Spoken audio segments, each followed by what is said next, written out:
I got it to work. Okay, giving this a try again. This is much better. I got the chat to finally work. Not sure what happened before. Don't see anybody there, but that's what we're going to be doing. Okay,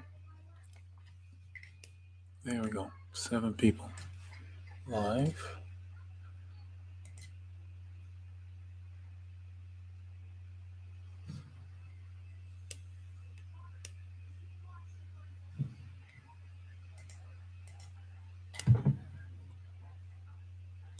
Testing 1, 2, 3. Hope you guys can hear me.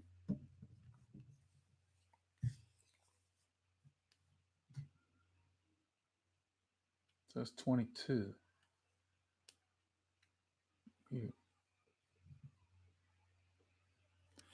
Can you hear me on the mic? I mean, I'm testing this for the first time. Oz, I think your name is Oz. I see your chat. I got the chat working. The first time I had to shut it down because it wasn't. Hi, Oz.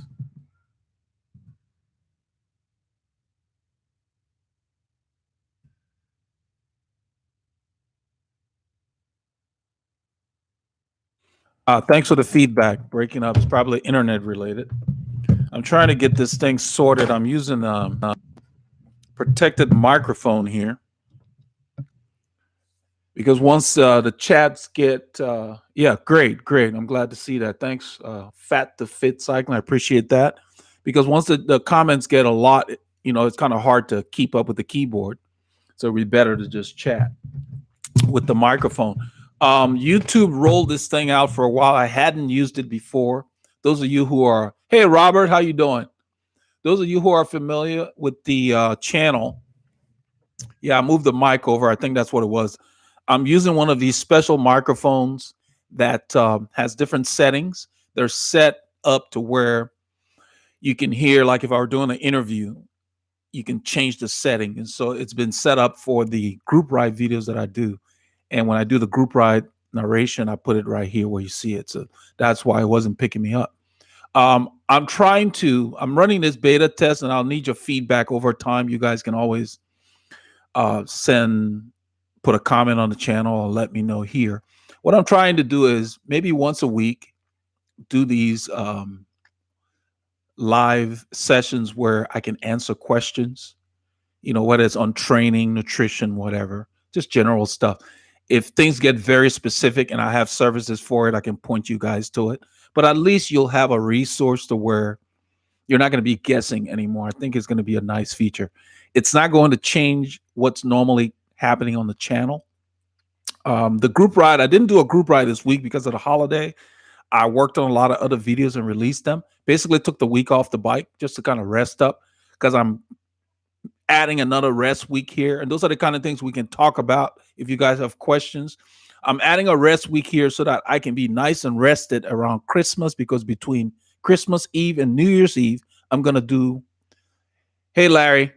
Sorry I had to end the first session. This thing was not working. The chats were not showing. I got that sorted.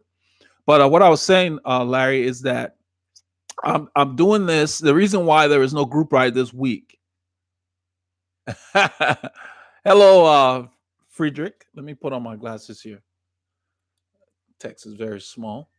Frederick Robinson. Frederick Robinson. I'm on a live session here, young lady. What do you need? What do you need? I just wanted to remind you that we're on a cake. We got a bake. Yeah, we will when I'm done. Okay. Sorry about that, guys. Frederick, welcome. I'm glad you found the channel. The reason Paul was the one that Paulie Lunga was the one that gave me the idea to start this channel. I've been helping a lot of people in the Houston area, just people I would see on the road when I was riding. Once I stopped competing, I would just ride for my health, and so I would come across riders that would want to know, how can you ride that fast? Yeah, Larry, that's my little girl. How can you ride that fast? And I would give them tips and suggestions.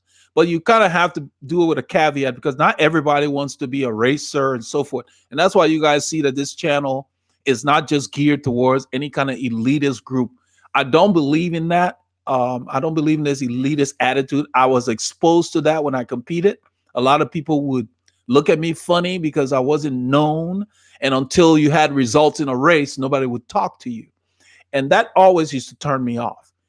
Once I made the podium in some races, then guys would come and start talking to me. And I thought that was kind of, that sucked, because you should talk to everybody regardless of how good they are or whatever. And I never got into that elitist attitude. I believe cycling is for everybody. And that's why this channel is geared towards all riders. Spring Creek Park, Robert. Yes, I do every night. I haven't been there. As you've seen, we've been doing the north side, and we've been doing let's see, Sawmill Road with those guys. I haven't been in the park since like late June, Robert, but we've ridden by there on the Sunday rides when we go to Sawdust Road and so forth. So yeah, I haven't done those hills. They're nice to do, but now we have longer hills, where we go. So I just haven't had a reason to go there. Now, starting this week, the reason I did not ride with the group is I just wanted to take some time off, hang out with the family, like Larry said, hang out with the family, and just not feel like the bike is a job. And that's another thing for this chat. Don't feel like you have to ride all the time. If you get up and you're just not feeling like getting out there, it's okay to take some time off, because you want to be excited about getting on your bike. Don't treat it like a job.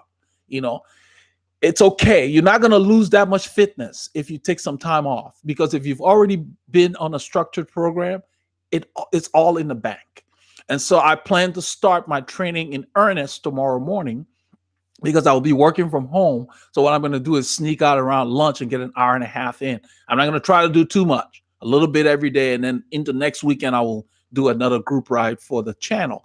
As you guys know, this is like the first week in maybe a year or so that I haven't done a group ride. So it's something that's just a part of my life, and I do it. And so it felt weird. Even my wife was asking me, why are you not riding? She thought I was sick or something, because, that's the only time I don't ride. And I kind of laughed it off. She's uncomfortable when I don't ride, because what it means is something's bothering me or something like that, but I told her no, Yeah, so I know what you mean. Yeah, I actually, since Sunday last week, I have not been on the bike, and today is Sunday. So after this live session, I'm going to do like 30 to 45 minutes on the trainer. Just spin. No gadgets, no nothing. Just break a sweat. That's it. And this week, starting on Monday, I'm just going to go out and ride, starting with maybe an hour or so, and then build up from there based on the time I have available. And you just go out and you ride, because just riding will get you back to where you need to be. I don't train very hard all the time. As I've mentioned before, maybe 2 days out of the week, I may push depending on how I feel. But most of my rides are steady. They're not easy, but they're steady, but I'm not killing myself. I still get to enjoy the bike, but I'm still pushing myself in the top of my aerobic zone. I stay in my aerobic zone most of the time. And then I have 1 or 2 workouts where I really push.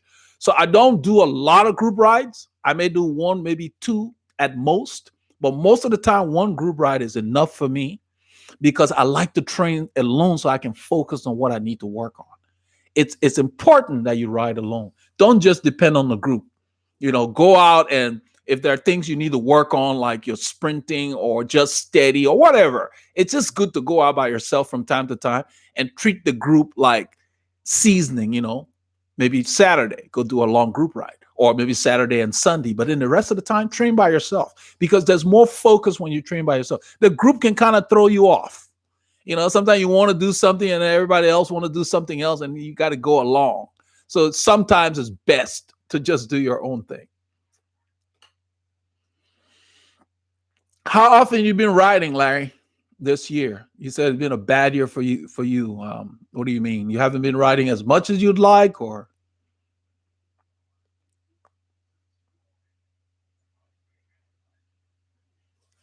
I mean, don't let it. I mean, not at all. Okay.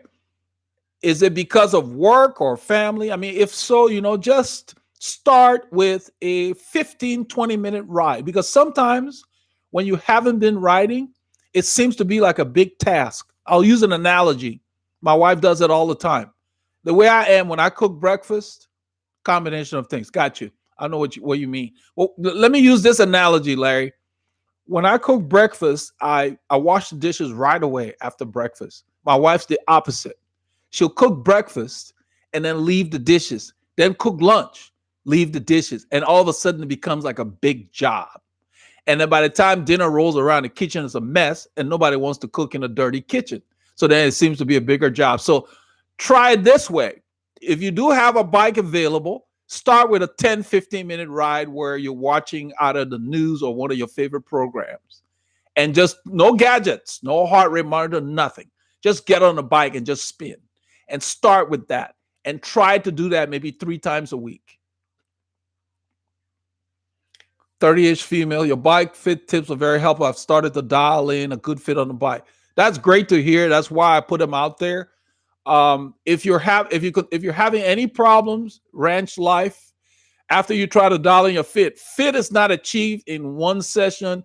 It's an evolutionary thing. You kind of have to work at it, and don't ignore how you feel when you go out and ride. So don't feel like, oh, I've done this and it should be perfect. No, it's something that you have to arrive at. It's like a journey. And if you have professional help, you get there quicker. When you're doing it by yourself, you still have to pay attention to how you feel. The challenge is knowing what changes to make.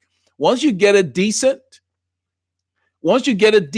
you can make sure that I will get to you, Oz, in a little bit. Once you get it decent, just make sure that you're moving in the right direction and don't make too many changes. The changes need to be small, even in millimeters. Okay. Yeah, D, I know what you mean. D and DC. As yeah, riding on Zwift is good. Sometimes the trainer is more convenient than putting on stuff and having to deal with traffic, especially this time of year. The days are shorter. Uh, D, some people take many years to dial in their fit, especially if they don't have professional help, because a lot of times they don't know which direction to go. They can be close, but then they make the wrong change. So make sure you document where you are, all your measurements, and know why you're making the change. Because then if you solicit help, it makes it easier for people like us to tell you what direction to go into. So just don't make a change for change's sake. Make a change because something feels wrong or something is uncomfortable or you're getting saddle sores or whatever.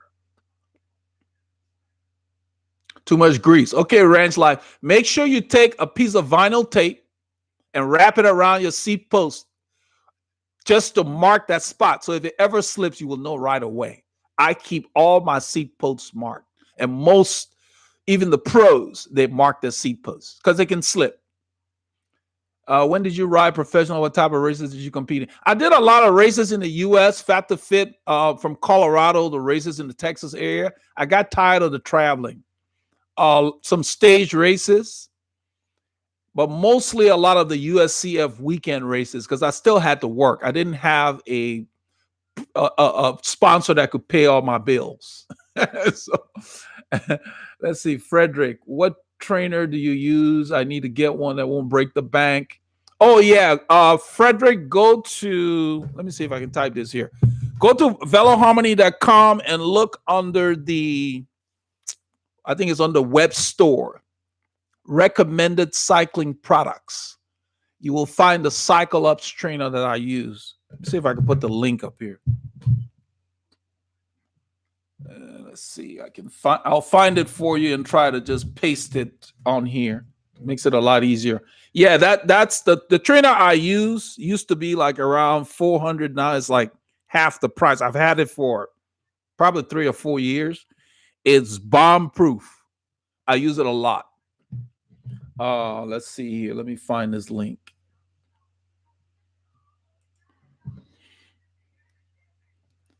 Cyclops makes really good stuff. What I like about it is it feels like the road. That not all trainers are created equal, and that's why I want to give you this link, because some of them feel really bad. They don't make you want to ride the bike. This is not the case with this trainer. I set it on what is called interval setting. It has different settings. Here we go. Let me paste this on here.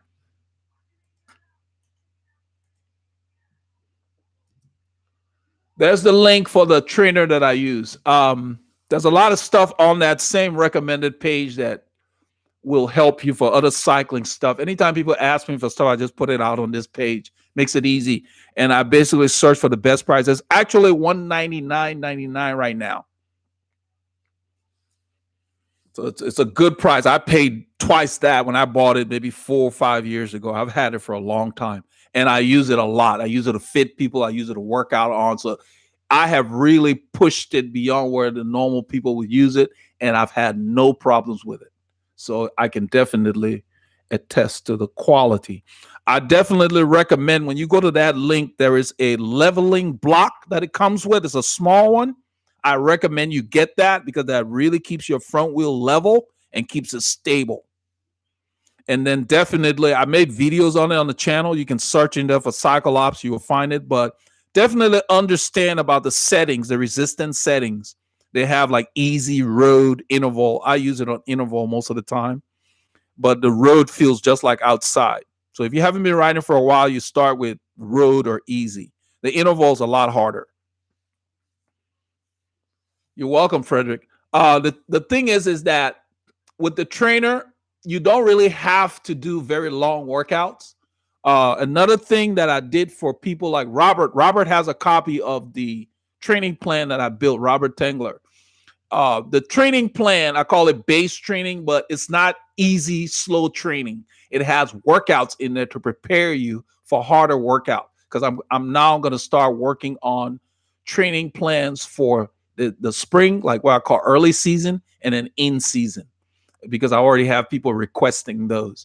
But you need some kind of structure. When you have structure, what happens is you don't need the TV. When I get on my trainer, I don't need a lot of stimuli now, unless I'm doing like just maybe 2 hours or something. But you have to really focus on, let's say, I have specific workouts, what I call warm-ups, where you spin for a while for like maybe 5 minutes, and then you do 90 RPMs for 5 minutes, then you go and you do 100 RPM, and then you back down. So when you have structure, you don't get bored on the trainer. That's what I'm trying to get to. So guys like Robert and Wesley Steven that have the plans that we have, they have their workout. So they get on that trainer within 30 to 45 minutes, they're done, and they're not bored. I mean, you got a good workout. You don't need to do a whole lot. During the week, I don't do a lot of hours. Tire sealant. I'll have to look that up, Robert. I haven't used a lot of tire sealants, so I can't recommend any. Now, I've worked on people's bikes that I work on some people's bike that know that I work on bikes. I don't have a bike shop. I only work on people that get tired of dealing with the bike shop and they bring their stuff and ask me to. The sealant has been a headache for a lot of people that use sealants. And so, yeah, you have to be careful. I will do some research for you, Robert. Let me make a note. And I will send you, I believe I have your email. I'm sure I do because we were communicating about the training plan. But let me do some research on that. And I'll either post it on the channel or just email you the best sealants. The tire sealants, I think a lot of people use them on the tubeless tires. So you must have tubeless tires, Robert, on your trike. So I don't know which one's the best. I guess the best thing you could do is probably just stick on Google. Let me see. We don't have a lot of chats coming in. Let me stick it on Google right now and see what they recommend. But the sealants are not popular because they can create a mess. You know that, sure.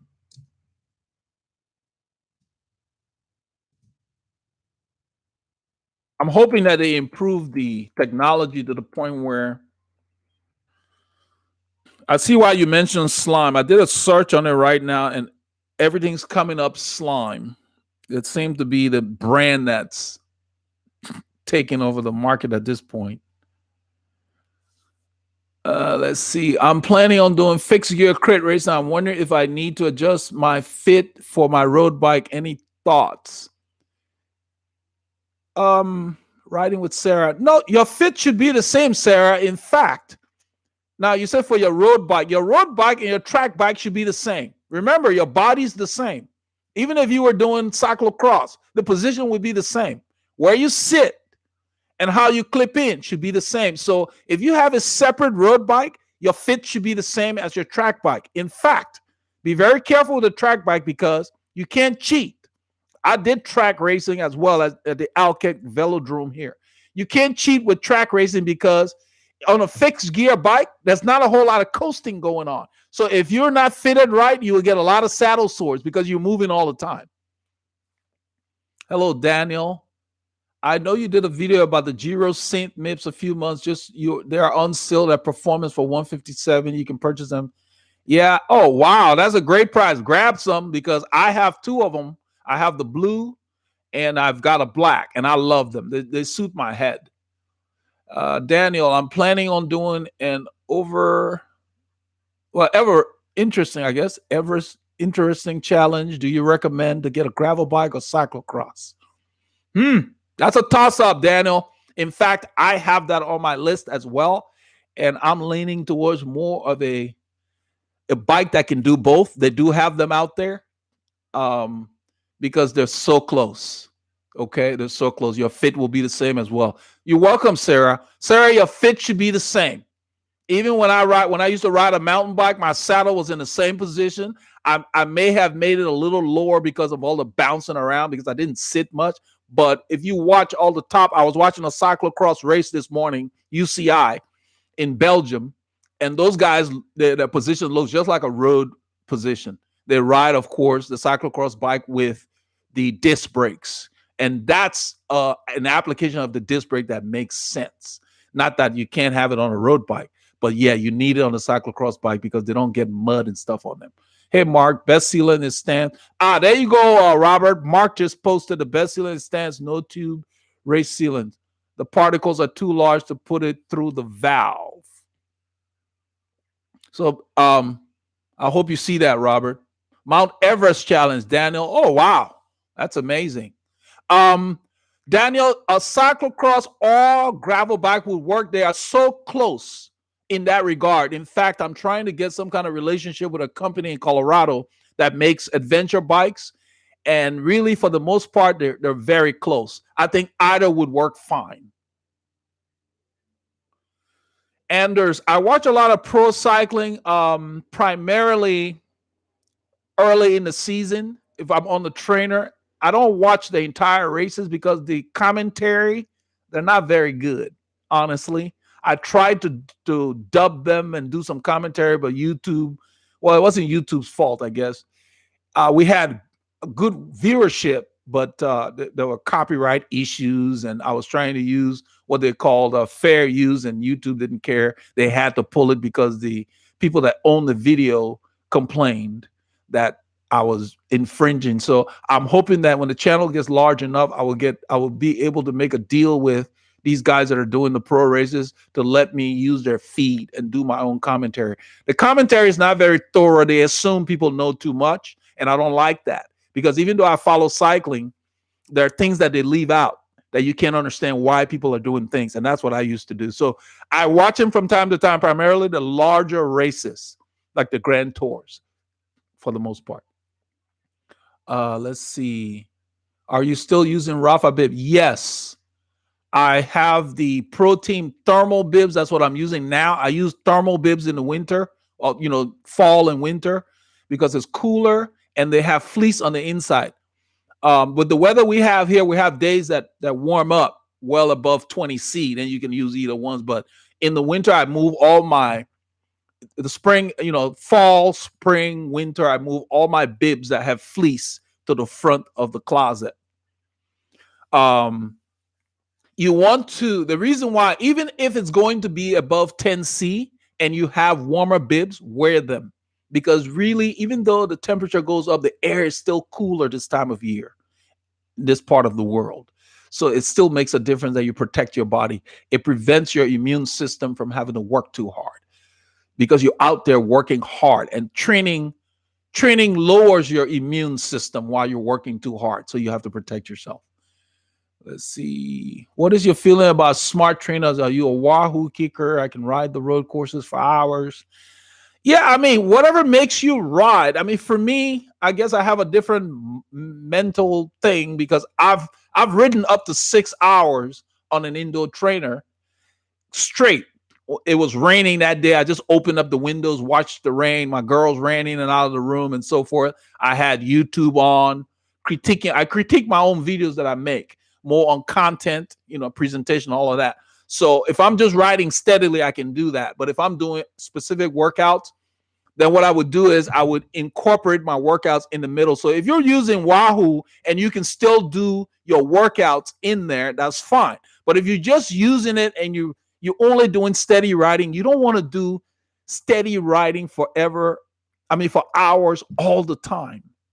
The reason is that's one kind of training. I always say it's not how many miles you rode, but how you rode them. So you need to break it up to where you're doing some threshold or what I call sweet spot work. That's what I put in my training plans for the guys that got them. You want to mix it up to where your body doesn't forget to go a little harder than zone 2 per se. So you don't want to ride for 4 hours only in one zone. You want to break it up a little bit because that's what happens on the road. If a red light goes to yellow and you want to get through that, you might hit zone 3 or 4 just to get through that light, or you come to a climb. So you need to train the same way on your trainer. So if you're using Zwift or if you're using Wahoo, Kicker, Snap, just make sure with that the Full Gas app, make sure that there's changes in the training and it's not just one thing. Is it bad to store a high-end bike in a garage if it's going to be cold? I will assume if it's carbon, I wouldn't worry too much about it. Here's my thing on them. I prefer to store my bike inside the house. The reason being is my garage, and most garages don't have what I call temperature control. My garage is completely, what's the word? They finished the walls and everything, but I just store my car in there and the tractor that I use to do my yard. My bicycles stay inside. Now, doesn't mean it couldn't be stored out there because, in fact, I'm planning on getting some bikes for my little girls, and they'll have to be stored, but I will store them in a storage room in the house. The reason I like to keep them inside is because of condensation. A lot of times, if the temperature changes inside the house, you don't have as much condensation as if you store the bike in the garage. So you'd have to keep up with making sure your chain is lubed and things don't get a little surface rust on them. But it won't hurt if you stored it in there. If it's going to be very cold, you're just going to have to keep up making sure that when it warms back up, that moisture that will develop, that you can deal with that on the components. It won't hurt the frame. Do you prefer to use different tires for winter riding? For me down here, I wouldn't really say winter riding because I don't ride if there's ice on the roads. And our roads, we don't have a lot of snow days support. So let me put it this way. In the winter, yes, I use different tires. I use heavier compound. I use Continental Gator skins to train. For the group rides, I'll put on my nicer wheels if it's a nice day. If it's a messy day, I will use the Continental Gator skins, or I use Rubino Pro tires, which are, low TPI tires. Don't use your racing tires to train, period. Whether it's winter or not. There's no point to that. They're more delicate. They roll better. They're more fun, but save them for your big rides. Now, if you live up north and the roads are a little, let's say, challenging, like you got snow and slush and so forth, you might want to get tires for that specific. I mean, I know people in Canada use tires that have specific things in them to give you more grip. If you want to ride, you're not going to be riding as fast if there's snow and ice and so forth. But yes, use tires that are designed for winter riding if you're going to ride in wintry conditions. Do you prefer, let's see, hello from your grade. Hey, Ignatius, welcome. Do you work on recumbent as well as conventional? I'd like to send you some business. Yeah, I can work on any bike. I mean, the technology is the same for the most part. How come I get a lot of saddle sores when riding indoors compared to riding outside? See, Daniel, you should not be getting saddle sores whether you're inside or outside. What that's telling me is you may be riding a different bike, and I don't know. You'd have to tell me in the chat here. If you're riding a different bike inside, that means that fit on that bike is off. If it's the same bike, you shouldn't be getting saddle sores. It's not, you don't get saddle sores from riding indoors. I assume when you ride indoors, you're using cycling shorts as well. Because if it's the same fit, it should feel the same. So if it's the same bike, what that's telling me is something's off with the fit. I'm not sure why you're not getting it when you're outside versus inside. Are you riding more hours inside, or because it should give you the same result? especially if your setup inside is the same. I assume your trainer is set up level. So yeah, if you're getting saddle sores inside, you should also get it outside, unless you're standing more outside to relieve the area. But that tells me your fit's off. And you may want to see, maybe we can help you if you use our remote fit. We'll let you send us videos and stuff that we can check out. You know, we've helped a lot of people since I set that up. But yeah, you should not be, it should be the same. My bikes feel the same whether I'm on the trainer or on the road. That's another reason I recommended that trainer to the gentleman earlier, because it has a good road feel. There are some trainers out there you feel like a rat in a lab. They just don't feel like you're on the road. I think you should, Daniel, read the remote fit, because it's very thorough, especially if you're somebody who can make little changes. You will see there's enough information that's being requested from you initially as you sign up, Daniel. And then also I'll set up a drive on Google Drive for you, where you can load whatever videos you want, as long as they are. Then I also give you access to our premium fit videos, which focuses on the areas that people usually mess up on. Because I ended up making those videos because as I did the remote fit, more people were asking for that. So I just went ahead and put those in a video. Riding with Sarah. If back wheel is higher than usual, it might tilt your saddle forward too much. Okay, that could, yeah, that's why I was telling him about his fit on the trainer. They should be the same. That's why I recommend that little block. And actually, in fact, I use a level to make sure my bicycle initially was level in the room and everything, because even when I do fit, that's critical. You don't want to do a fit on a bike that's not level. And so, Daniel, we need to make sure that your bike is level. And even though you're going to do the remote fit, make sure you get a level from the hardware store. It's about a foot long with a bubble. You're going to need that. They're very inexpensive. Get one of those level, because that's what we use to verify your saddle height and verify your inseam and all of that, making sure that bubble is level. Let's see here. Murky Blaze. If I take 3 days off riding and then try to hold the same pace at the start of the ride, my chest gets a sharp pain. Have you experienced something like that? No, I haven't. And what it sounds like is maybe you're just doing too much after such a layoff. I'm hoping that you give yourself enough time to warm up, 15 minutes at least, to kind of ease into it and gradually step up your effort. Don't ever try to go too hard immediately into a ride. Even if you ride every day, you still need a good warm up to prepare your body. And if you're having a sharp chest pain, there's something going on. You should not be having any pain when you're working out like that. No, I haven't experienced that. I don't know how often that's happening, Murky Blaze, but keep your eye on that and see if you can narrow down. Let's hope it's nothing major, but don't ignore it. You should not be having that. How many bikes do you have, and what is your preferred route? My preferred route.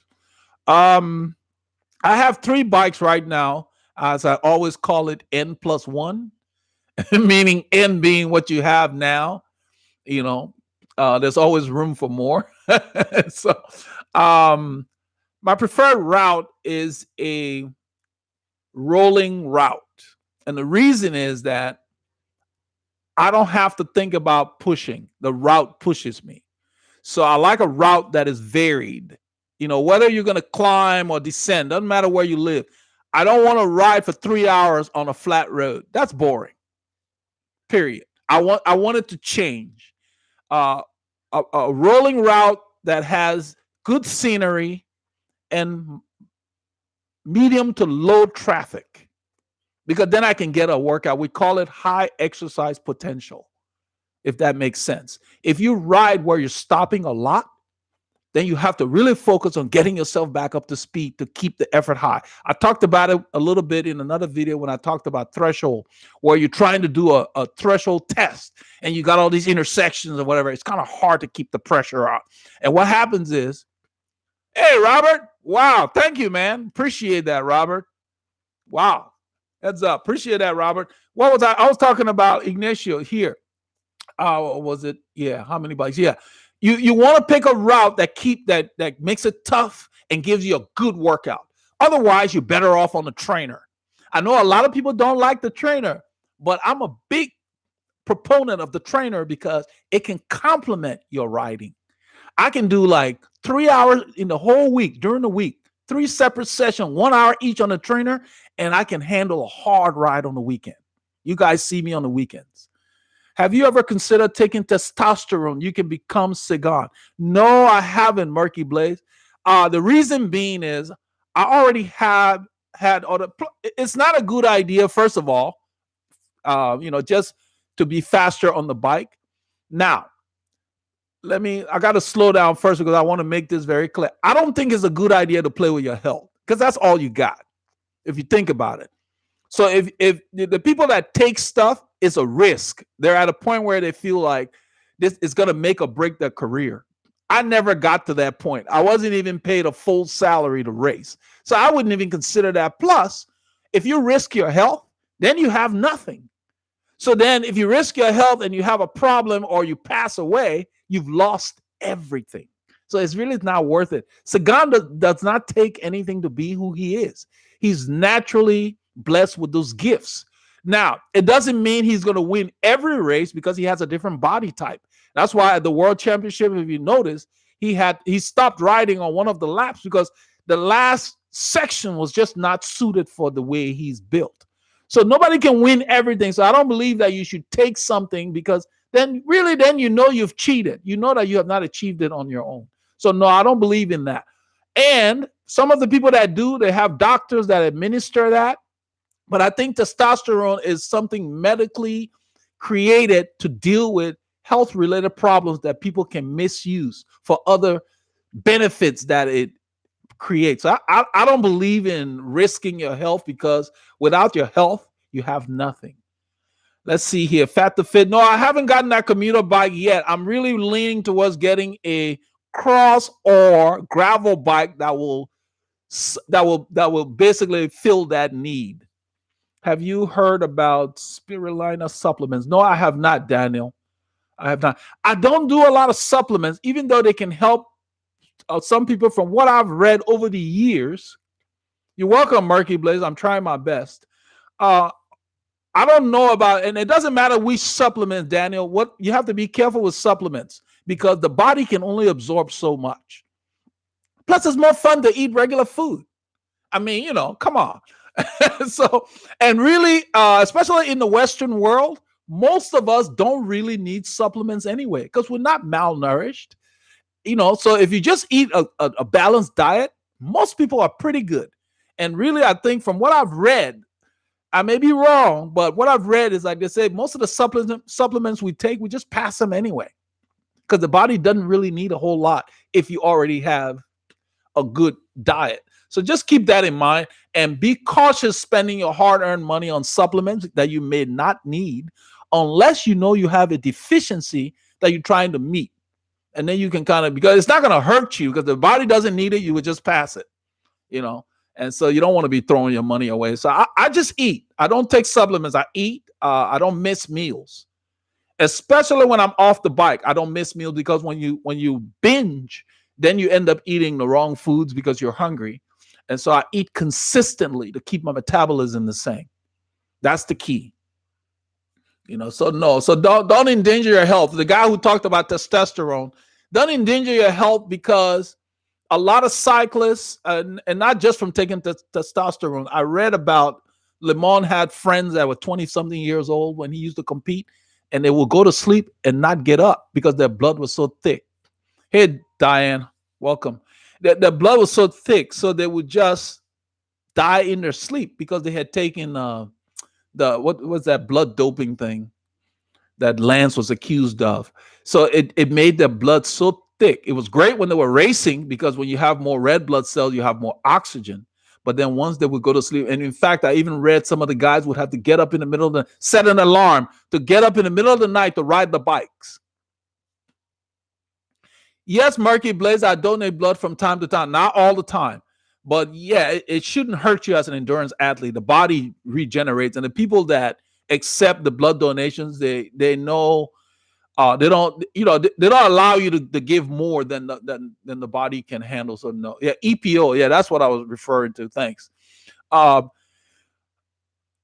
way I like to look at things is this way: without your health, I've said it in other videos, you've got nothing. Okay, so protect your health. Don't endanger your health because if you're not healthy, you can't play, you can't work, and being sick sucks. I hate that. I hate being sick. That's the reason why I make my girls wash their hands because kids carry a lot of bugs. So when they come home from school, the first thing they do is wash their hands, especially this time of year. I don't like being sick. Larry Earp, you're doing a great job with your show and advice. I had bike and traded in for carbon. Now regret trading in half the both, but now I have only the one bike. You need to go back to the aluminum. Um, Larry, I wouldn't worry too much about the bike. My reason for selling my Calfee, I'm not an anti-carbon. People have been asking recently on the comments on the channel. I'm sure there are great carbon bikes out there. Paul Ilonga, my buddy, has a Cervelo, and he loves the way it feels. He talks about it all the time. He compliments me about the fit and all of that I did. So yeah, I will be getting a carbon bike, but not right now. It's just not something that I'm in a hurry to get. There's nothing wrong with them. My issue with them is I think they're just too overpriced. If something's very delicate, I don't think, well, I guess I shouldn't put it that way. There are delicate things that are expensive, but for a bike that you should ride, it should be tougher than they are. Now, in their defense, people like Cervelo, they do have great warranty because even those of you who have watched the videos with a guy named Christian's bike had a crack in it. He had a white Cervelo, a white Giant, and Giant gave him a new bike through the bike shop. So they have really good warranties for the bikes, and they don't care if you've raced them, haven't raced them. They don't even ask you that question. So yeah, they're good bikes. They're a little pricey. So if I were buying a carbon bike, I would be shopping the sales like crazy, just like I do with the Rafa stuff. So yeah, I've got my eye on some of them. They look really good. My biggest thing is, as you guys know, is they going to fit me? That's what's important. If it doesn't fit me, what's the point? So yes, the Cervelo has really good geometry. And then Giant also. I just don't like those seat posts that are proprietary where you can only get it from Giant because I like to be able to get setback seat posts, if I need to. Let's see, Larry. Let's see, Fat the Fit, Diane. A lot of the discomfort related to cycling indoors comes from the fact that the bike is static and lacks the natural movement. That could be Diane, but I think he's not fitted. I think something's off because like I told you guys, I'll ride my bike. I just stick the frame on the trainer, the same frames you see me ride. 6 hours, no problems. I don't have any problems indoor. I assume he's running a fan, so he's not soaking in sweat, but still, he shouldn't be having saddle sores from being indoors. Some people choose to use a rocker plate to alleviate this and improve comfort. I don't know. I think that he needs to. He agrees that he needs a fit. I think that's where I would start before I got anything else. Larry says, Specialized. Larry, Specialized makes some beautiful bikes. I've seen especially the ones that have S Works on it. I think Sagan used to ride them. They look really beautiful. So yeah, the key is just make sure it fits you and try to get a good deal because they just have them priced kind of hard. Let's see. What do you think? I ride 1 hour a day for 3 days, then 1 day off. And that's fine. If that's all the time you have, that's fine. Now, when you say odds, when you say 1 day off, if you don't have to take a day off. If you just can't ride that day, that's fine. But the key is that your structure. What kind of riding are you doing on those 3 days? Because I can take a day off and still ride, if that makes sense. But I'm in zone 1. You see what I mean? You can ride 7 days a week if you chose to, but I would ride shorter and easier on my day off. They call it recovery. That's what it is. Craig says, hi, everyone. What do you think about Trek? They make great bikes. The new Trek Domani, I believe. I saw one on a ride a few weeks back. There was a guy wearing the pink Rafa stuff. He had a Trek Domani. The angles on them look very nice and very geometric. It looked like a very beautiful frame. But like everything else, they're high. So you gotta save up. They make good bikes. They always have. Let's see. Hi, I have at least 2 centimeter right leg shorter. Okay, I adjust my saddle according to my right leg. How about my cycling shoes? Okay, here's the thing. Kesiri, I hope I pronounced that correct. Kesiri or Kesiri, I think. You got to be careful when you have leg length imbalances because if you do it for the short leg, then the right leg is not getting the extension it needs. So for you, if you were in my studio, I will get you a shim. I will get you a 2 centimeter shim that would fit inside your shoe. If you go to our website, I'm not selling it, but it's on the ad. I don't know if it's still there. It shows up. I have these context sensitive ads. You go to veloharmony.com, the homepage will load. And on the homepage, let me see if I can replicate that. On the homepage at the bottom, there is an ad from Amazon and some of the other people, and they're selling inserts and different things. So if you're going to do it yourself, that's something to look at. A shim would be best so that you can set the saddle for your long leg, put the shim inside the shoe of your right leg. So now your left leg gets full extension, which gets you more power. So a guy like you is what I call a non-standard fit. You're one of these people that have pronation and other things, that sometimes we'll put a shim on one side to tilt the leg the other way. So yeah, you want to adjust for the longer leg, not the shorter one, because then the longer leg won't be able to generate the power it needs, because you losing power on the left leg. And really, you could probably try to get, I wouldn't recommend that. You want something that will be under your entire right foot in the shoe.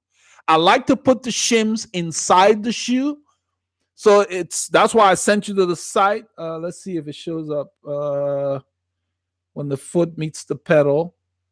Yeah, I think there's something on there, but you really need shims. You put them inside the shoe, because once you get them right, you don't have to worry about it getting wet or exposed to heat or whatever if it's under the cleat, because you can put them under the cleat as well. But you just need to make up that 2 centimeter gap so your foot will now be touching your shim. No, Kasiri, that difference is not that weird. Many people have differences. In fact, our champion, what's his name? The Cannibal. Eddie Merckx, in his career, he had a wreck on the track. And at that time, they didn't have the knowledge in physical therapy. They did not straighten his hip very well after that accident. And if you notice, throughout most of his latter part of his career, he used to carry a 4mm Allen key with him. He was always adjusting his saddle because he was always riding in discomfort, because they never quite got him straightened back out. You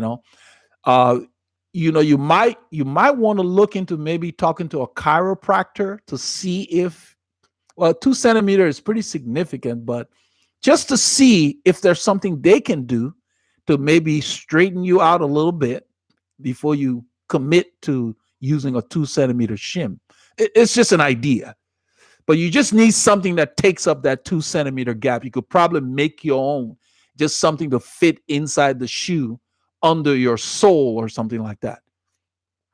Because sometimes we'll buy the shims and then we'll cut them down, because they've got different things from there's a company here that makes the body geometry stuff. We'll get them and then I'll basically file it down to just make it specific for the client. But it's doable. It's 2 centimeters is doable. 2 centimeters is less than an inch. So it's not that big a deal. There's worse stuff out there. People have accidents, people have surgery, and every time you have surgery, the length of your leg changes.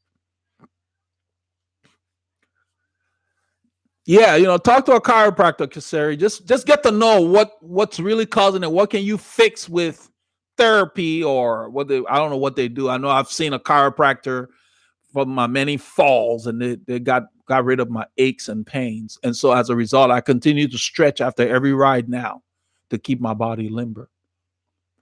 I wanted to ask you guys, I know you all from all over the world, what's a good time to do this? I'm thinking about doing this either on a Monday or a Wednesday, to do at least once a week. We have one of these, and I'm trying to pick a time in the afternoon around 12 Central. 12 Central. The reason I'm picking 12 Central is it works for me. It's lunchtime here in our area, so the people here can join. But I'm more thinking about the Europeans, so it's probably 6 or 7 hours.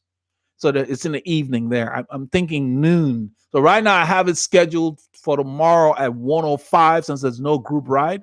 I could change that to noon central if that will work better. And I just kind of wanted to kind of get an idea of, if you guys can just throw some times out there. Those of you who attended, this happens to be Sunday evening, so I think it's a good time too. But Wednesday, okay. So we got Oz saying Wednesday. Wednesday would be good too, because that's usually a day where I do review videos and stuff like that. So I'm gonna do the one on Monday because there is no group ride. Wednesday is better for me. Okay. Wednesday at noon. We're thinking noon central. That's 1 Eastern PM. I can do at least 2 hours then.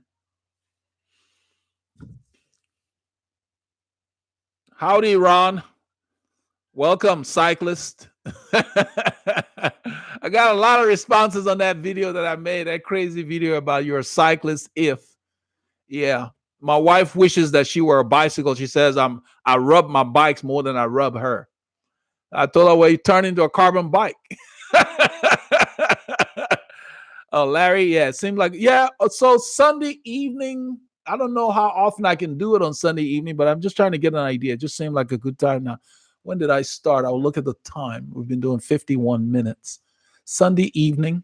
Sunday evening's kind of doable. I mean, so we could do one. Maybe Wednesday. We'll start with the Wednesday and go from there and then try to squeeze these in. It just gives an opportunity for people to just throw out questions. Dev Miller, hi, I ride a Wheeler. It's about 57. I'm 6'1". Is that the right size for 6'1"? Your size is based on your leg length, Dev. Your inseam.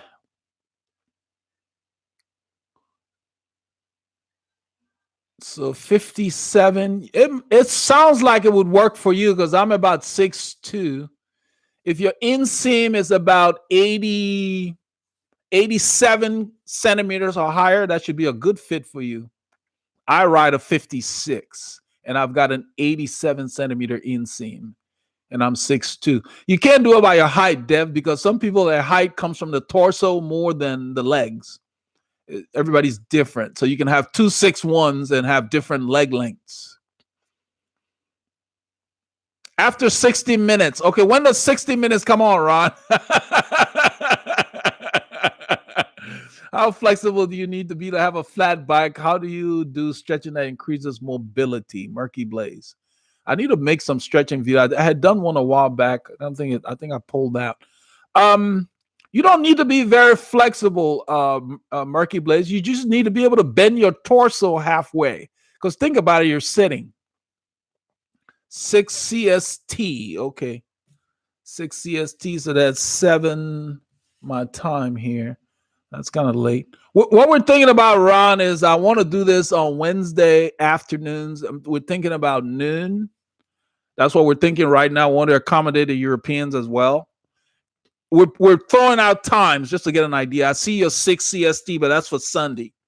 So we may do Sunday and Wednesday right now. We're going to do one tomorrow. Tomorrow right now at 1:05. What I've done, those of you who are familiar with the channel, I went on the channel page. If you go to the channel page, you will see I've changed the layout. Just the main channel page. So anytime I schedule these now, they will show up on the channel page in 2 places.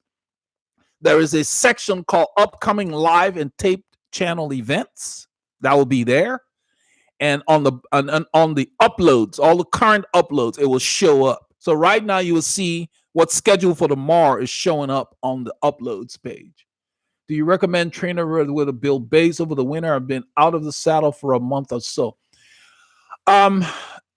Kingdom Son, I don't know their specific workouts, Kingdom, but the key is that everybody considers base differently. My base workouts are not slow. They prepare you for harder work. So if they have some kind of structure, yes, you could use them. Anything that puts you in the saddle about 4 or 5 days a week, that's great. Even 3 days. Are you planning any Zwift training camp? No, I don't use Zwift, Daniel. I don't have Zwift on I don't have the software or anything like that. So no, I don't have any training camps. I guess I don't know if it has to be Zwift, but I know Zwift allows you to hook up with riders all over the world. So that's kind of neat. I'm familiar with it. I follow what's his name, Shane Miller, and he talks about it all the time. Could you do a show on the different bikes? For when I watch the Tour de France, I see so many different bike brands, and I'll be wanting to know about them. Larry, there are videos on, like, I think what would point you in the right direction, Larry, would be the video I made for buying a bike. Let's show. Let's see here. How you would search for it. I don't know what I called it. Carlo, welcome. Let me see. I'm trying to find something for Larry here. I made a video about the Specialized Venge and the different bikes out there. The reason I want Larry to go that route is you can't go by what you see in those races, because those guys, they go through bikes, they change them all the time, and those people are just pushing their products. You want bikes that will work for your body, that will fit you, because a lot of those guys are not using bikes off the shelf. Some of them do, but not they're not being honest with us, because some of those guys require custom geometry. Let me see here. Let me do this. Get to this keyboard. I think I called it Specialized. If you go to the channel, Larry, and you search in the videos, I call it Specialized Venge. There's a bike that they're selling, that Sagan rides, and the video I made, it's called Specialized Venge 2018. Let me see which playlist it's in, and I'll just paste it on there. You can check that out. I believe I put it in the bike fit. Okay. So it's in the bike fit playlist. But let me just, I'm going to paste this video in here. I want you to kind of look at that, Larry. That's a good start. Let me paste it here. Start with that. Now, the reason I'm recommending that video is I kind of want you to understand. Got to go eat. Okay, Frederick, thanks for stopping by. We'll see you tomorrow. What I want to recommend, Larry, is that you want to focus on bikes that will fit you. So this video here is a good start, because what I talked about is, can it fit you? Meaning, depending on your dimensions, there are certain manufacturers that don't make bikes off the shelf that will fit you, even though they take a lot of money. They ask for a lot of money. Yes, I clean my bike after every ride. I just wipe the chain with a rag just to get the grit off. And then I wipe the tubes. I don't wash it. I just spray, what do you call it? Simple Green. I have a mixture of Simple Green water on the rag and just wipe down the tubes. It just gives me a way to make sure nothing's wrong, just quick. It doesn't take but maybe 5 minutes or so. It doesn't take long. I just get the dust off of there. You don't have to. The main thing you have to do is just clean the chain.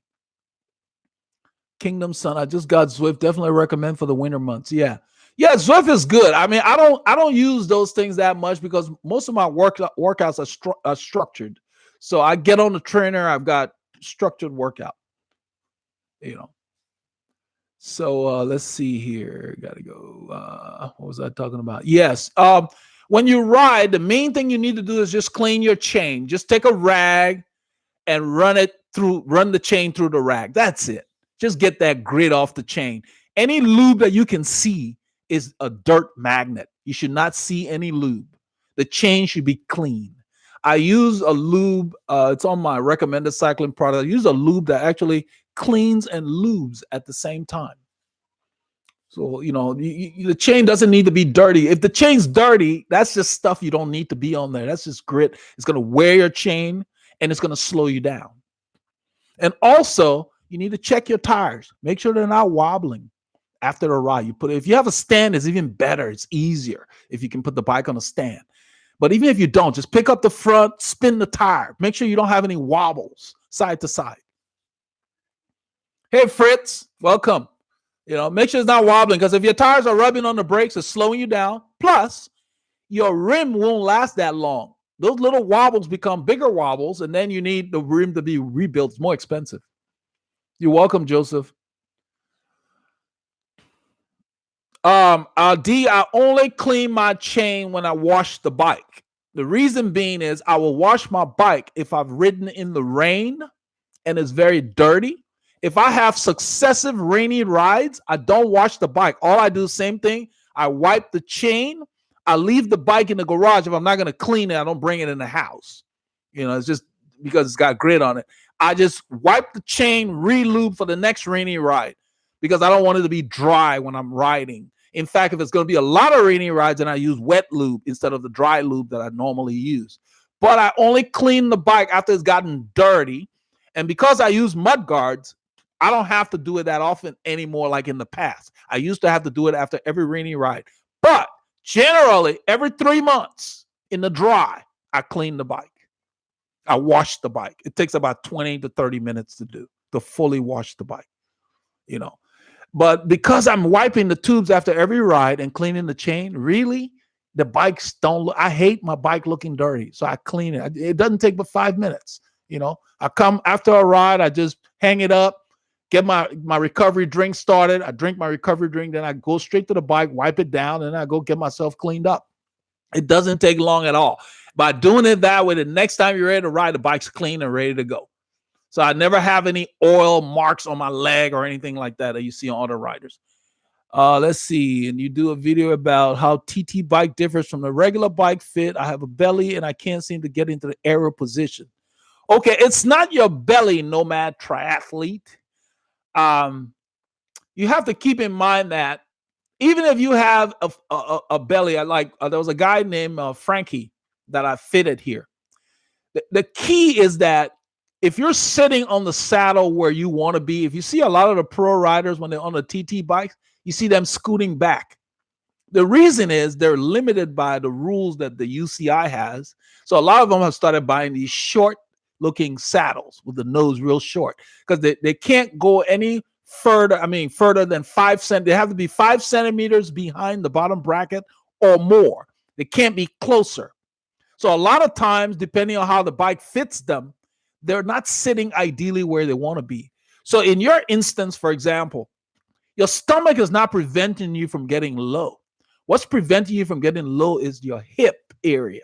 Okay. If you're not seated correctly the way you can roll your hips in that little cavity that we have in the saddles, that's what's happening. Because you think about it, there's a lot of space between your torso and the top tube. So it all starts with where you're seated on the saddle and where those elbow pads are. Because being aero does not mean that you have to be up against the top tube.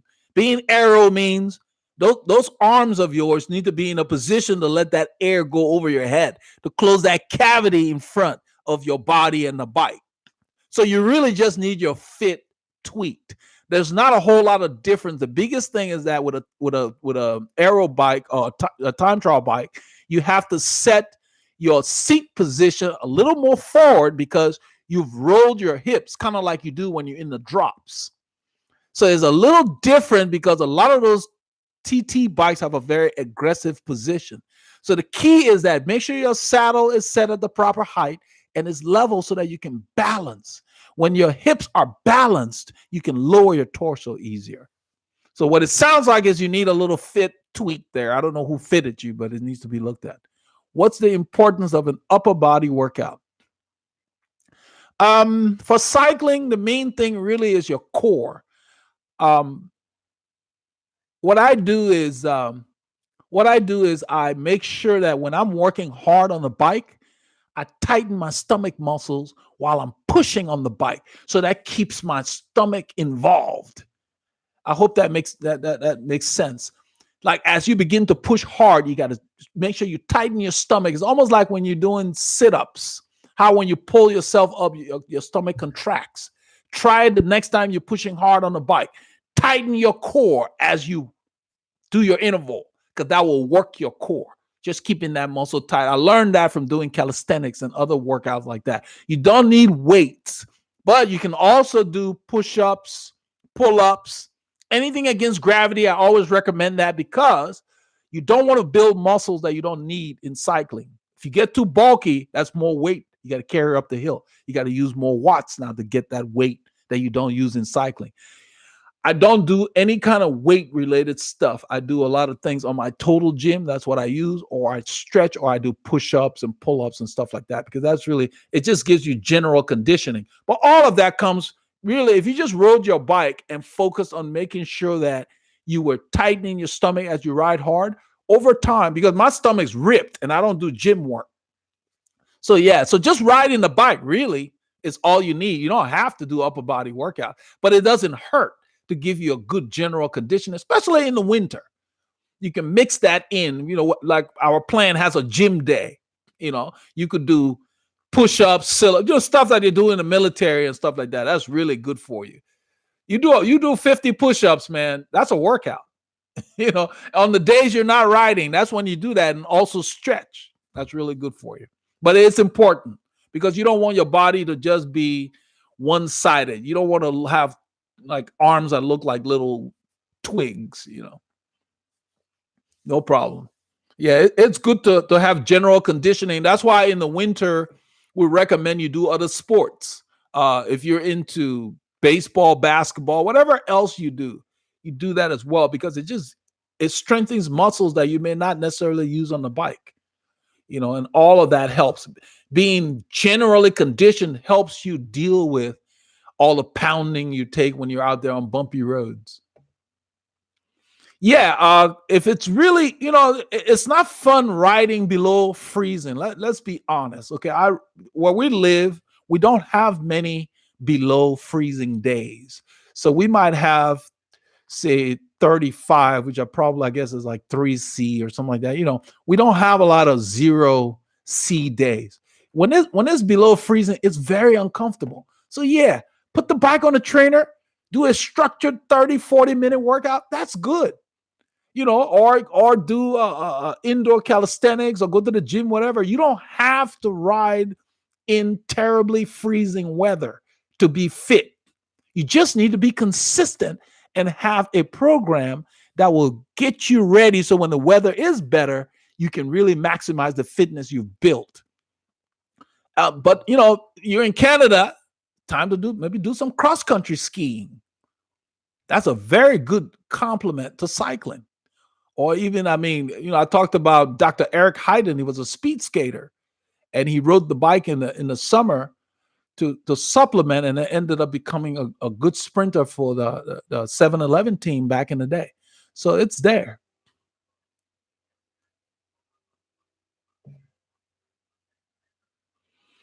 You do a third on a roller and 2/3 on the spinner. That's fine. If you have access to that, but the roller is great because it teaches you how to work on your balance. If you have rollers, that's fine. That will work. Some people just use the rollers. If you have I think spinner, you mean the fixed trainer. I like the fixed trainer because I can focus on just going hard when I'm doing my intervals, as opposed to dealing with balancing on the rollers.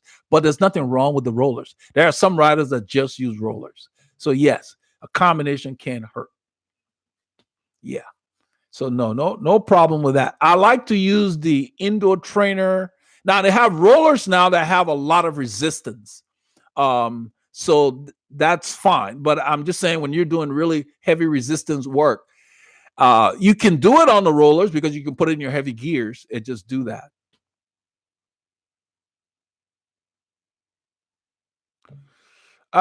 Good question about the channel. What I was talking about, the channel reaching 9,000 subscribers. What has been happening is, what I've tried to do is not get drawn into just any kind of commercialization of the channel. I've been approached by a lot of different companies, mostly out of China, but the products that they have been questionable. And I want to keep the quality of this channel way above average. So I have turned down a lot of deals, I could say. My goal for this channel is to focus on quality, what I call real stuff. I don't want to bring anything to the channel I wouldn't buy, just because I don't want to push products. There's another channel here that's big. You guys know them, and they push a lot of products. They don't put it in your face, but it's in every video. They got these wheels and this and that. What I've tried to do with the channel is to let people know that, yeah, carbon wheels are great, but aluminum wheels are not bad, so that everybody can have access. I want people with lighter wallets as well as the heavy wallets to ride their bikes.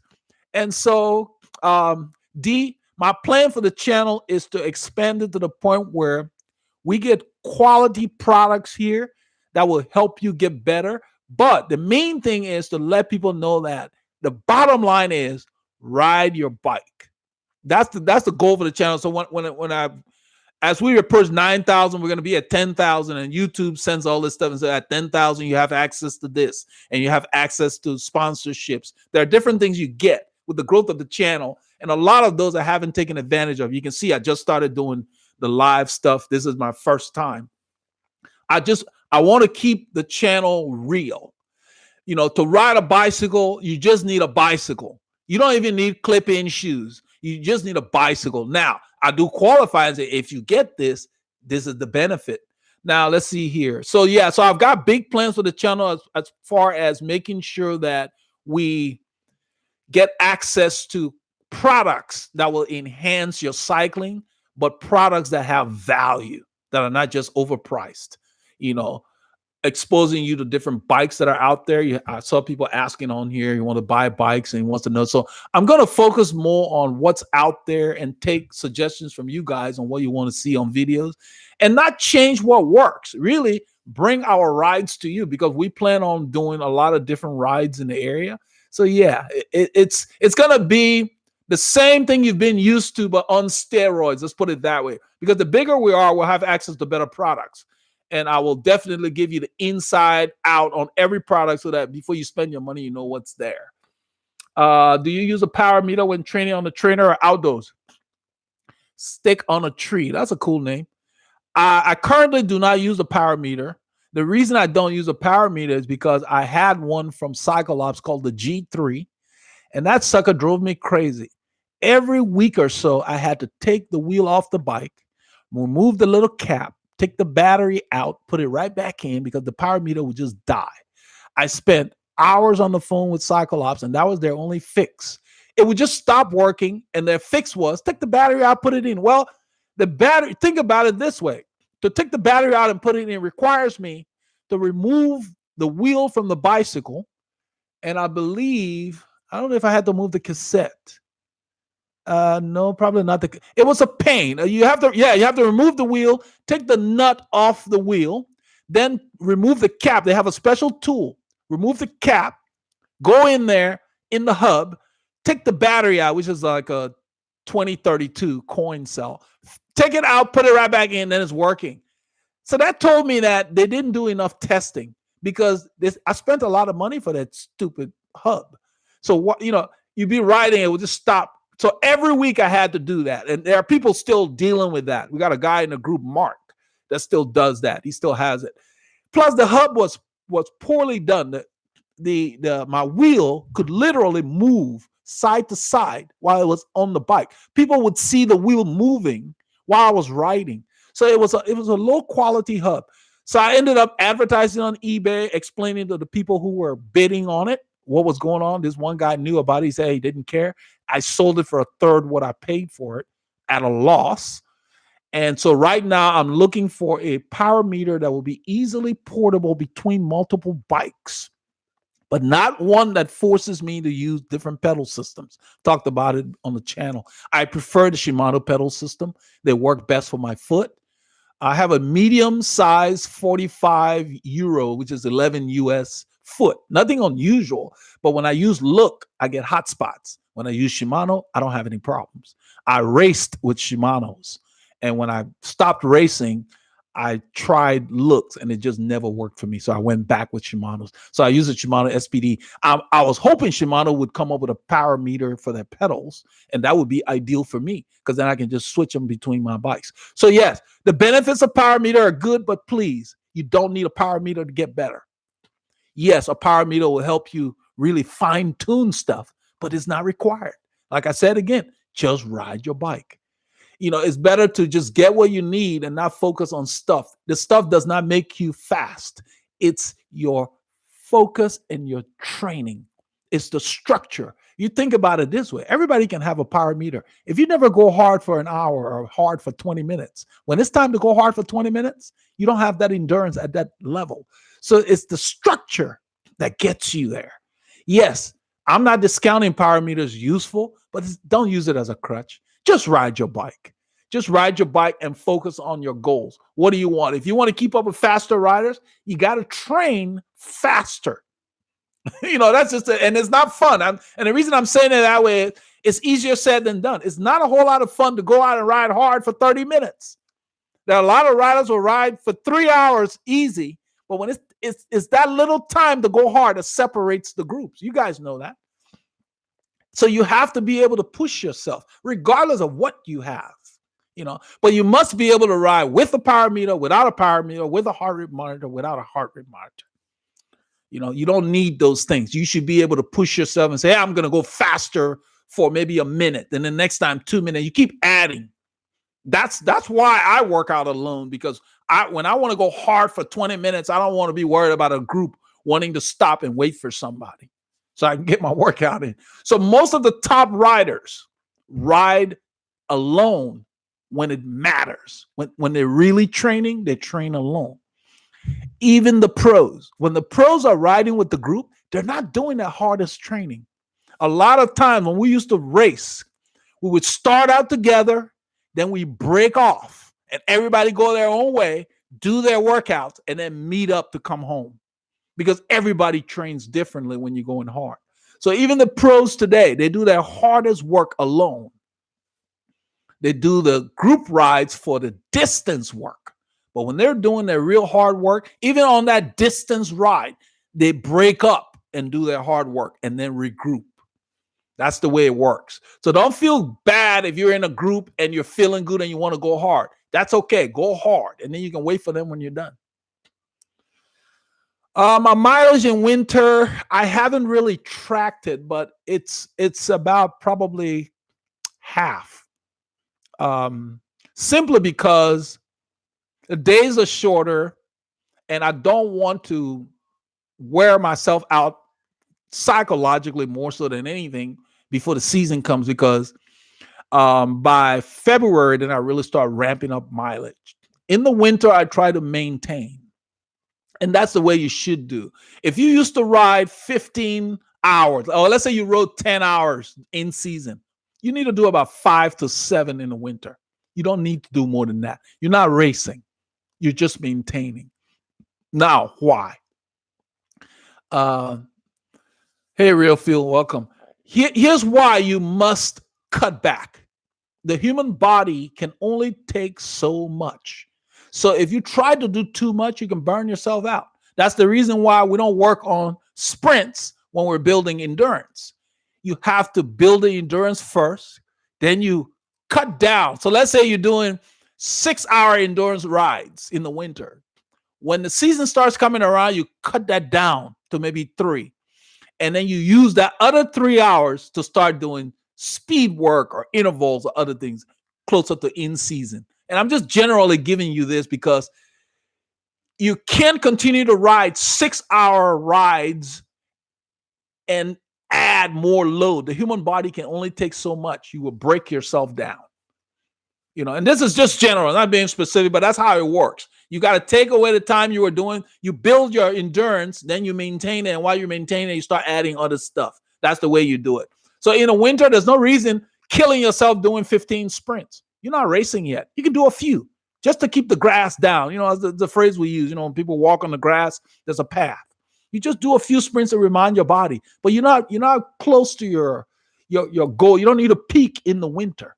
That's why they have base, build, peak, and then race. Then you taper, then you race, and then you come down transition. That's why the pros build up for a certain event, and they go back down and build back up. You can't stay at peak the whole year.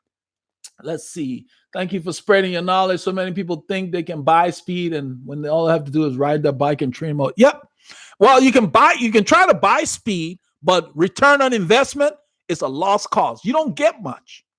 That's why I made in the video, I kind of said, use the facilities. I was being diplomatic. You're better off using a bathroom or leaving a water bottle at home than spending thousands of dollars on light components that may break on you. I'm a big guy. I buy stuff that's strong and reliable. I don't want anything to break when I'm riding the bike. I don't go for lightweight. I just buy what's good and strong and focus on keeping my body as light as it can be. I don't starve myself. I eat, but then I work out consistently, and I eat I don't miss meals. That's the key people don't get. You miss meals is bad for your metabolism. Let's see. Great show. Just finished my hour in the train. I went by fast zone 3. Well, good for you, Oz. Gonna eat dinner. Thank you. Take care. All right, Kissery. Thanks for stopping by. The key is consistency, okay? Just be consistent. Just, you eat every day, just ride, whenever it moves you. Now, if you don't feel like riding, don't make riding a job. It should be fun, and you don't have to ride hard every time you get on the bike. There should be days where you have no gadgets. A lot of times I'll go and I will just leave my computer at home and just know that I'm going for an hour. That's why I do everything by time. I'm going for an hour's ride. Just go and ride. I don't need to know what kilometers per hour I'm doing. The group ride, I take the monitor really so it can record and I can load it on Strava. I don't load all my rides on Strava. The reason why you don't want to get hung up on all of that is if all you're doing is staring at a computer all the time, it becomes a chore. You only need that when you're doing a specific interval. So if you're going out to do some intervals and you say, oh, I want to keep my cadence here, or I want my heart rate to be here, or I want my power to be here, and that's a work, then you take the computer and you do that. But then there should be days like when you're recovering, you just ride easy and, sightsee. That's what on my easy rides, I don't care. I don't use a computer. Let's see here. Hey, Reno, how are you? But so don't feel like you're in a lab every time you go out. I'm coming back to the power meter thing. Power meters are good. Heart rate monitors are good. The power meter's better, of course, because it gives you objective feedback. When you step on the pedals, it tells you you're doing 200 watts. What it doesn't tell you is how you feel. So you have to still listen to yourself, regardless of what gadgets you have. If you're putting out 200 watts and you're feeling like, man, this is killing me, and you know that the last time you did 200 watts, it wasn't, that's the time to not do 200 watts that day. Your body's saying something's up. You may be coming down with something. You may be getting a flu, or you may just be not 100%. Listen to your body. Don't feel like even though that workout called for it that day, when you get out there, you have the right to change it and say, you know what? My body's not ready to do that today. That's the key. So, I always try to tell people, start with how you feel. If you feel great, drop the hammer. If you're not feeling good, back off, because you don't know what's going on. You have to pay attention to your body. Hey, Reno. John Hill, when you mention zones, are you referring to heart rate? John Hill, zones are, it can be for heart rate zones or it can be for power zones. The zones are your training zones that you derive after you've taken a threshold test. The threshold test is performed to get an average heart rate that you can maintain for a period of 20 minutes. Now, I say 20 minutes with a caveat. The actual test is a 30-minute test. But for the first 10 minutes, you're letting your body kind of get into it. And then you record the last 20 minutes. We have that on our site that we sell to people. It has all the instructions on how to do. Without an actual FTP or a functional threshold heart rate number and the right zones for training, you don't know that you're in the right zone for your body at that time, because your fitness will change. If you haven't been working out for a while, your FTP and your FTHR will be lower. So those zones are for training for you, and it only applied to you, even though the number may be the same. My heart rate may say 130 beats per minute, and your heart rate may say 130 beats per minute. But if you're not fit, that 130 may be your max, and my 130 may be I'm just warming up. That's what the zones mean. So you can't look at somebody else's numbers and say, they're never the same for two people now. And that's why people are really big on power meters, because if I'm pushing 200 watts and you're pushing 200 watts, it's 200 watts. But that 200 watt might be hard for me or easy for you, or easy for me and hard for you, based on the training you've done, if that makes sense. That's why it's still relative, because another guy may be able to do 400 watts and you can't get there yet, because you just haven't trained your body to produce that much wattage and maintain that much wattage. And that's why we derive these zones to prepare you to get in there. And they just make it more effective. So that's with zones now. And if you use it right with a structured plan, you can train fewer hours and be fitter than somebody who trained more that was just riding around. Super Clydesdale 66380 riding on 32 hole 14 green. Super Clydesdale 66 riding on 32 hole 14 grand spokes. Okay. Thanks for explaining the zone. Oh, you're welcome, Reno. I hope this helps. But yes, you have to. Now, let's assume you don't have a power meter, you don't have a heart rate monitor. That's fine too. I don't want to come across like you have to have those things. They're nice. They're training aids. I call them tools. If you don't have them, that's fine. You can use how you feel on a scale of 1 to 5. Am I going as fast as I can go? That's your number 5. Am I going like 50% of what I think I can go? And that will change as you ride more. Your 50% now will be higher as you get fitter over a period of time. The people I train, I do 6 week blocks to review their improvement, because anything smaller, it's just too short a period of time to see any kind of marked improvement. So we do what we call macro cycles of 6 weeks. You train for 6 weeks and then we evaluate. In fact, when people sign on with me, the first 6 weeks, I just give them a base work to do. And then after 6 weeks, they do that test, the threshold test. Threshold tests are not fun. So you got to do it when you're rested, because you want good numbers. You want to go as hard as you can for that period of time. In other words, you want to ride at your 20-minute pace or 30-minute pace. You want to ride at a speed that you know you can hold for 30 minutes. A lot of times it's best to do it indoors, or if you have a loop where you don't have a lot of intersections and interferences that you can ride on.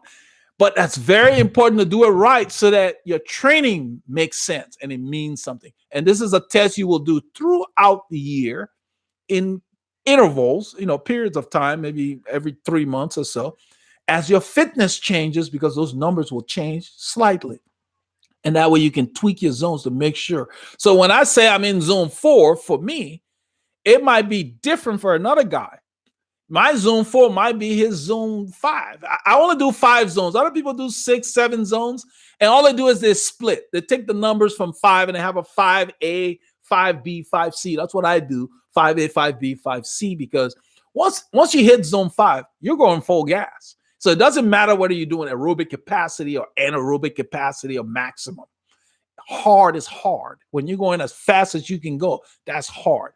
And so in the winter, I don't do any zone 5 workouts. I stay mostly around sweet spot or right below threshold, because what you're doing is you're pushing that ceiling of your red line and you're building your body and getting your body ready. When you condition yourself, when it's time to do zone 5, it doesn't feel that hard. But if you just try to jump there, you feel like you're dying. Aaron, you're welcome, man. Yeah. So just always try to build up gradually. And when you go out and you haven't been riding, don't try to keep up with a faster rider, because what will happen, you will just ruin your form, because you will be pedaling squares. That's what we call it. Your legs will just turn to jello, because basically what happens is you go beyond your red line. You want to stay within yourself. Let that rider grow, let that group go, and keep riding, and you will improve. Everybody's been there. So like for me, I didn't ride the group ride this weekend. I've been off the bike for 7. This is like day 8. So 7 straight days from last Sunday, just busy with other things. So I wouldn't go and do a fast group ride tomorrow if it were a Saturday. That just wouldn't make any sense. I would need a few rides under my belt to kind of wake my system back up. And when you've been off the bike, just get out and just ride what feels good. There's no pre-arranged workout. You just get back to get your body back into the swing of things. A lot of times I'll get out when I've been off for a long time, warm up for like 5 or 10 minutes and do a few sprints, kind of shake my body up. And then, just go out and spin and enjoy the hour, An hour's workout, if done right, is optimal, because if you think about it, cyclocross, time trialing, the 40-kilometer time trialing, the best time I had was like 53 something when I used to compete. So an hour's workout, you can get a lot done. You don't need to ride a whole lot. During the week, I don't ride many hours. Just focus on the quality, but Make sure you get enough rest. Make sure you have days where you ride and you rest. That teaches your body to rest while you're riding, because that's a good thing to have when you're doing the long rides. You should learn to rest while you're on the bike, because you can use that when you do longer rides. Is it important to clip in to improve? I guess he meant cadence. Yeah, the reason being is that my biggest thing about clipping in is that I wouldn't spin fast on a flat pedal, because I'm worried about it slipping and smacking me in the shin. And being clipped in just gives you a better connection to the pedal, because I do a lot of pulling up. So yes, it's just more effective. That's the reason why back in the day they used toe straps. And that's why they call them clipless now, because actually it's kind of funny when you say clipless and you're clipped in. But the reason they call them clipless is back in the day, you would clip in and pull that strap. So you were clipped in. So now they call it clipless, because that little thing you used to put your foot in, it's not being used as much. It's still out there. There are bikes that still have them. There are riders that still use them. They're just as good, but it's been improved. The clipless pedal is an improvement. Do you think disc brakes are worth it over rim brakes? For road bikes, no. And I'll tell you why. I'll qualify. They're great on cyclocross, mountain bikes. They're great because for cyclocross, if it's getting muddy, your rims get muddy, you have no braking. So they're great to have. Now, for road bikes, we don't have to worry about mud getting on our rims. Just like the rims get wet, those discs can get wet too. I've heard people come on the rides and they're noisy because they're not adjusted very well. They got their own issues, okay? Now, let me qualify. It doesn't mean they're bad. If you're buying a new bike and it comes with discs, my caveat right now is that some of the bikes that come with discs, they're changing the skewer. They've changed them to where they're very proprietary. You screw them in from one side and there's no nut on this side. So you can't even get it into a trainer. I'm sure they'll sell you an adapter. Those of you who are using them probably know what I'm talking about. I hate that they're doing that, because what if you go to do a Grand Fondo and you have a disc wheel, okay, and you can't use anything else? So it's kind of like, okay, why are you changing it to where I can't use other wheels that other people might have? But, once you switch to disc, you're kind of on your own, because they're not that prevalent yet. They're not bad to have, but I wouldn't change my current bike over the disc. If I were buying a new bike, I would consider it. But the fact that they require more maintenance, you have to really understand how to maintain them. A lot of them come with hydraulics. So they have fluids in there. And if they have fluids in there, you got to make sure they're not leaking. You don't mess around with them. You got to know what you're doing if you want to work on them. And then you have to make sure your wheels stay true, just like on the rim, because if it's wobbling, it will rub on the discs. And that's friction that will slow you down. So I don't know. I mean, they say that they have better modulation, but if a rim brake is adjusted properly, you have good modulation too. They may not be as great as the discs, but right now, to say converting an existing bike over, it's not really worth the expense, because you're changing your wheels and everything. There's a lot of expense. If you're getting a new bike, yeah, you can consider that. They're nice to have, in my opinion. I don't have problems stopping the bicycle, so I don't see what problem they're trying to solve. Now, for carbon bikes, for people who have carbon wheels, not carbon bike, carbon wheels, yes. Carbon braking is not very good, especially when wet.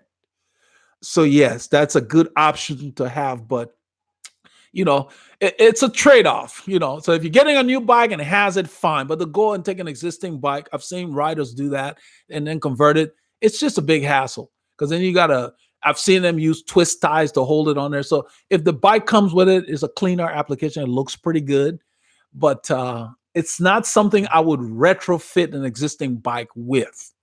And if I had a choice spending my own money, I would probably choose a conventional brake setup. Now, with that being said, they have benefits. For example, if you want to run really big tires, you have more flexibility if you have the disc brakes, because I believe there's more clearance. My challenge running bigger tires in my current bikes is because where I place my brake, the actual hanger is too low, and so the tire can bump up against it. Not the frame itself, just where the builder put it, because I had a custom bike built.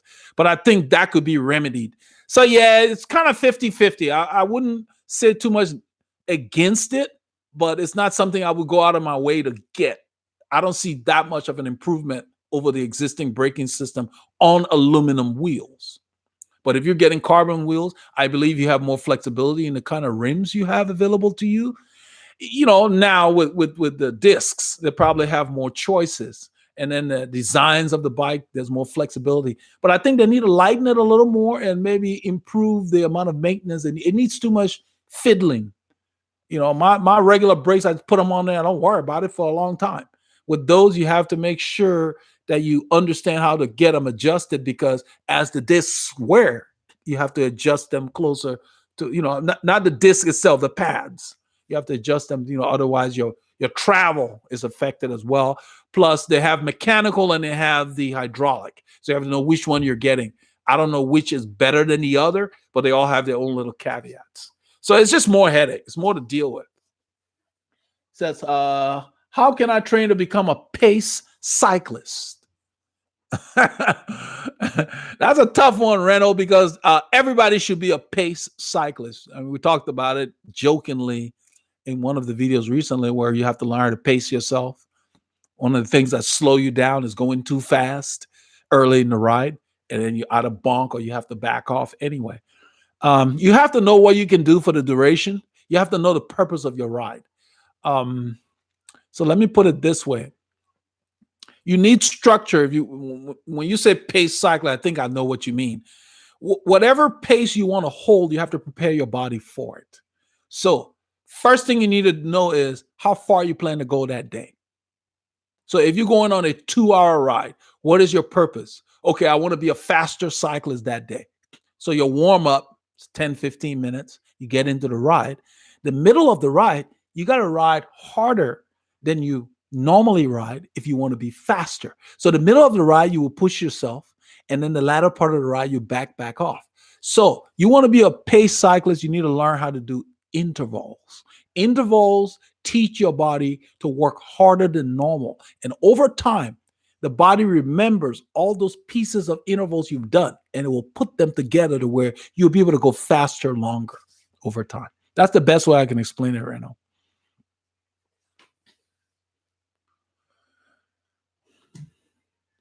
I'm actually very pleased that we had this many questions. I did not expect such a turnout. This is just a beta testing of this feature YouTube rolled out a while back, and I wasn't sure what I was going to be using it. I started using the Premiere, and the Premiere would go on and people would ask these kind of questions that had nothing to do with the ride, and that kind of let me know that there was a need for this. So I'm hoping to get to the point where we can do this once a week. Everybody's pointing towards Wednesday, and Wednesday for me, I can either do the afternoon or in the evening. I mean, we'll have to decide which is the best. I think Wednesday, I was thinking about doing it around 1:00. I have another session scheduled, and it's on the channel page. If you go to the channel main page, and if you go to the uploads, the current uploads is on there for tomorrow at 1:05 Central Time. We're gonna keep. I'm gonna start doing it because I want to do one of these a week, and we got to find a day that will work best. That's what this is about. This was a one-off. It was a Sunday evening. It's a holiday. It wasn't a whole lot going on. I figured I'd give it a shot since we didn't have the group ride video this week. It's been almost a year since I'd missed a group ride, so it felt weird. And so that's why I scheduled the one tomorrow at 1:05 Central, and we can do these things. I turned on the super chat. We got Robert. Robert took advantage of that. That was great to see. But what I want to do is have you guys just ask questions about, like you've been asking, and kind of try to clarify it, because nothing is clear cut and very simple. And so I try to give you processes that you can use. Okay, so live stream. Yeah. Joseph, what happened is the Premiere, the thing about the Premiere is kind of cool in that with the group ride, it's about an hour or so. So people could ask specifics about what they saw in the rides, about, somebody would ask, what kind of light was that? So that's what we use that for. But I found that you're right. It was not enough. So the live stream has its own audience. And so what I'm hoping to do, a lot of people on here in the chat, if you look at the history, have suggested that Wednesday would be the best day, is hump day. And so if they have things coming up, they can ask about it. So we're going to shoot for Wednesday. I'm doing the one tomorrow because I already have it scheduled for 1 o'clock. We'll do that since I don't have a group ride. And then we'll start this Wednesday with the regular one. Sunday evenings are not going to be a norm. I don't really know if it's something, if it does kick off, maybe we'll do Wednesday and Sunday. But I think the live stream will be good to just kind of give you a chance to chat with me in real time, because a lot of questions people try to ask through the comments and the timing's kind of off sometimes. So this is kind of good. So we got about another 20 minutes left. It'll be a 2-hour session. So that's why I'm going to keep it at about a couple of hours. So I may schedule the other one for noon. It's scheduled for 1 o'clock right now. And let's see. I think noon would be better, but I don't know. 1 o'clock, 1 to 3, that'll probably be good. So we're trying to find a time that will work, and I will look at the feedback and just how it goes, and then we'll pick a time that'll work for everybody. You know. So the biggest thing that I want everybody to take from here is just focus on riding your bike. You're not going to be able to buy speed. Is your bike fit the same across? Yes, that's a very great question. I remember you, USMC 59. That's one of our super legends there. Yes, my bike fit is exactly the same across 3 bikes, even though their measurements are different. So, for example, the orange bike is a 55. That was a custom 55. He made the top tube shorter because he wanted it to be more aggressive. So I used a longer stem on the orange bike, but basically made the same drop between my saddle and the stem. This is why I made a video about once you get your bike done, you take measurements so you know what your measurements are. So I know that I like my stem to be 8.5 centimeters below my saddle. So the first thing you set is your saddle height. Saddle height doesn't change. We talked about it earlier in this thing. Whether you're riding a gravel bike, cyclocross, road, your saddle height is your saddle height. Doesn't change. Saddle fore aft, how far you put it behind, will not change on the same brand of saddle. If you change the brand, then it will change because you sit differently on every brand of saddle. So all my bikes have the same saddle height, the same saddle fore aft. If you notice, I use the same brand, the SMP. Once you find one that works, you stay with it. I can fit myself to other saddles, but I prefer that for now. So all the measurements are the same, but to get to those same points, I had to use different components. On the Colnago, I used a 12 centimeter stem because the Colnago top tube was very long. To get my saddle back far enough on the Colnago, I needed to use a setback seat post. I bought an FSA. If you see it, it's very much relaxed. My other custom bikes, we made the seat tube 70 degrees, 70. The Colnago is 72.7, something like that. So I needed more setback. That does not change. And that's why when I made the video about the specialized Venge, because of the leg length that I have a long lever, and so I need leverage. So I must move back. So I can't ride a bike that has a saddle seat tube 73, more aggressive than 73. If it's 74, I can't fit myself to it. I would need a very laid back seat post. So as a result, I know that my bikes cannot be more than 73 degrees seat tube angle for me to fit it. Not just me. Greg LeMond, Merckx, all these guys had the same issue. Tall guys. Okay. Greg cannot fit a bike that is 74 or more. It's too aggressive. You just won't be in the right position. You'll be sitting too far forward. You can't generate the power you need using your muscles properly. That applies to everybody. If you're a shorter rider, you can't ride a very relaxed seat tube, because it's too far back. So you need an aggressive one like a 74 because your legs are shorter, or your thigh, your femur. So those are the things that transfer into fit. That's why we always recommend that before you buy a bike, make sure you get a bike sizing done for you so that you know that, okay, this bike can fit me easily, because you can end up, a lot of riders get a bike you can't fit them to. Let's see. If you're fit, If your fit is the same across all bike, does bike geometry end up mattering? Yes, stick on a tree. That's what I just explained. The geometry matters. So because the Colnago was 72.7, it wasn't 74. I was able to fit myself, but I could not use a straight seat post because of the geometry stick on a tree. All the other bikes I have, the other two, I use a straight seat post because I told the builders to move the seat tube relaxed to make it back. So I use a straight seat post to place my saddle in the center of the rails. Okay. With the Colnago, since it wasn't custom, so I had to move the bike saddle way back and get a setback seat post. And still I used up more of the rails on that bike than the other two. So the geometry does matter. The geometry must fall within the parameters of your dimensions.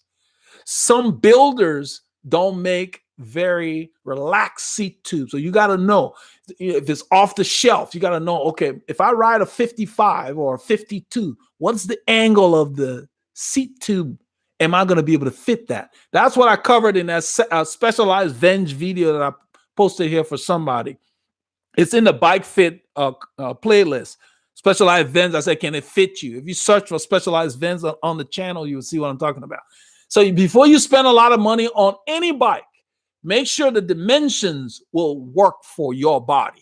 That's why all fitters will recommend to people that even if you don't get a bike fit, make sure you get a bike sizing done. So I have the thing on my website. It's a service. You go ahead, enter all your numbers, and I basically put you in a computer program that will tell you, okay, you can ride a bike with this seat tube range or head tube range, so forth and so on. So geometry does matter, because if that Colnago had been 74 or more, I wouldn't be able to fit myself to it.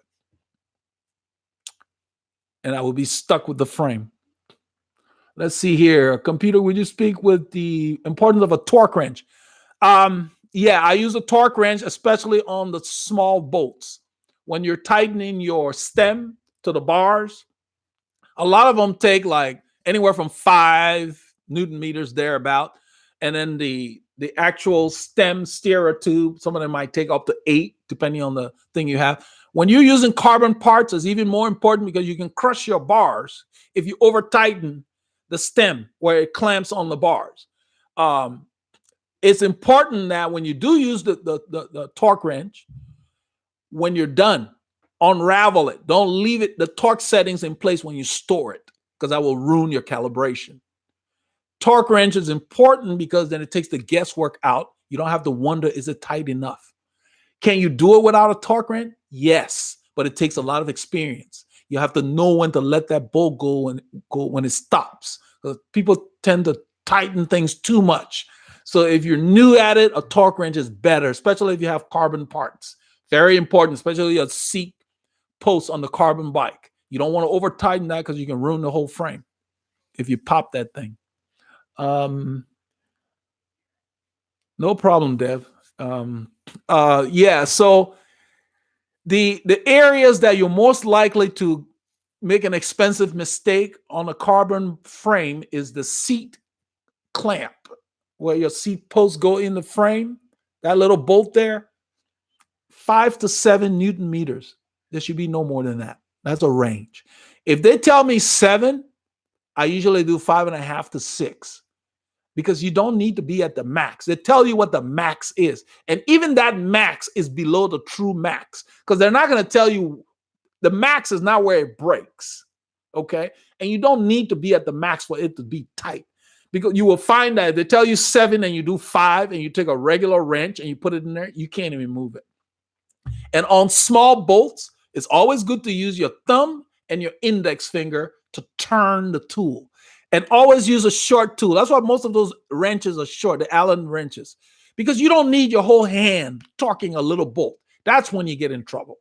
So yeah, if you have a torque wrench, use it. If you don't, be careful. Only turn it to where it stops turning. You know, when it stops and it doesn't turn anymore, you're done. It's fine. You're going to be good. So you don't have to have a torque wrench, but it's a great idea. If you could only have one bike for the rest of your life, what material would you choose? Oh boy, that's tough. It's not gonna be carbon. I can tell you that much.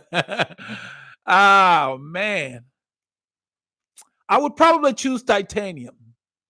Although I do like steel, it's a tough question. It will be between steel or titanium, and titanium will probably be my first choice. Uh, the orange bike just has everything in there. The orange bike that I own is made by Kish Fabrication, and the only thing I would change on that current bike, if I were to get a second one, because I'm thinking about down the road getting one built for gravel riding and commuting and all of that, taking bigger tires like 32s or whatever, I would make the top tube longer.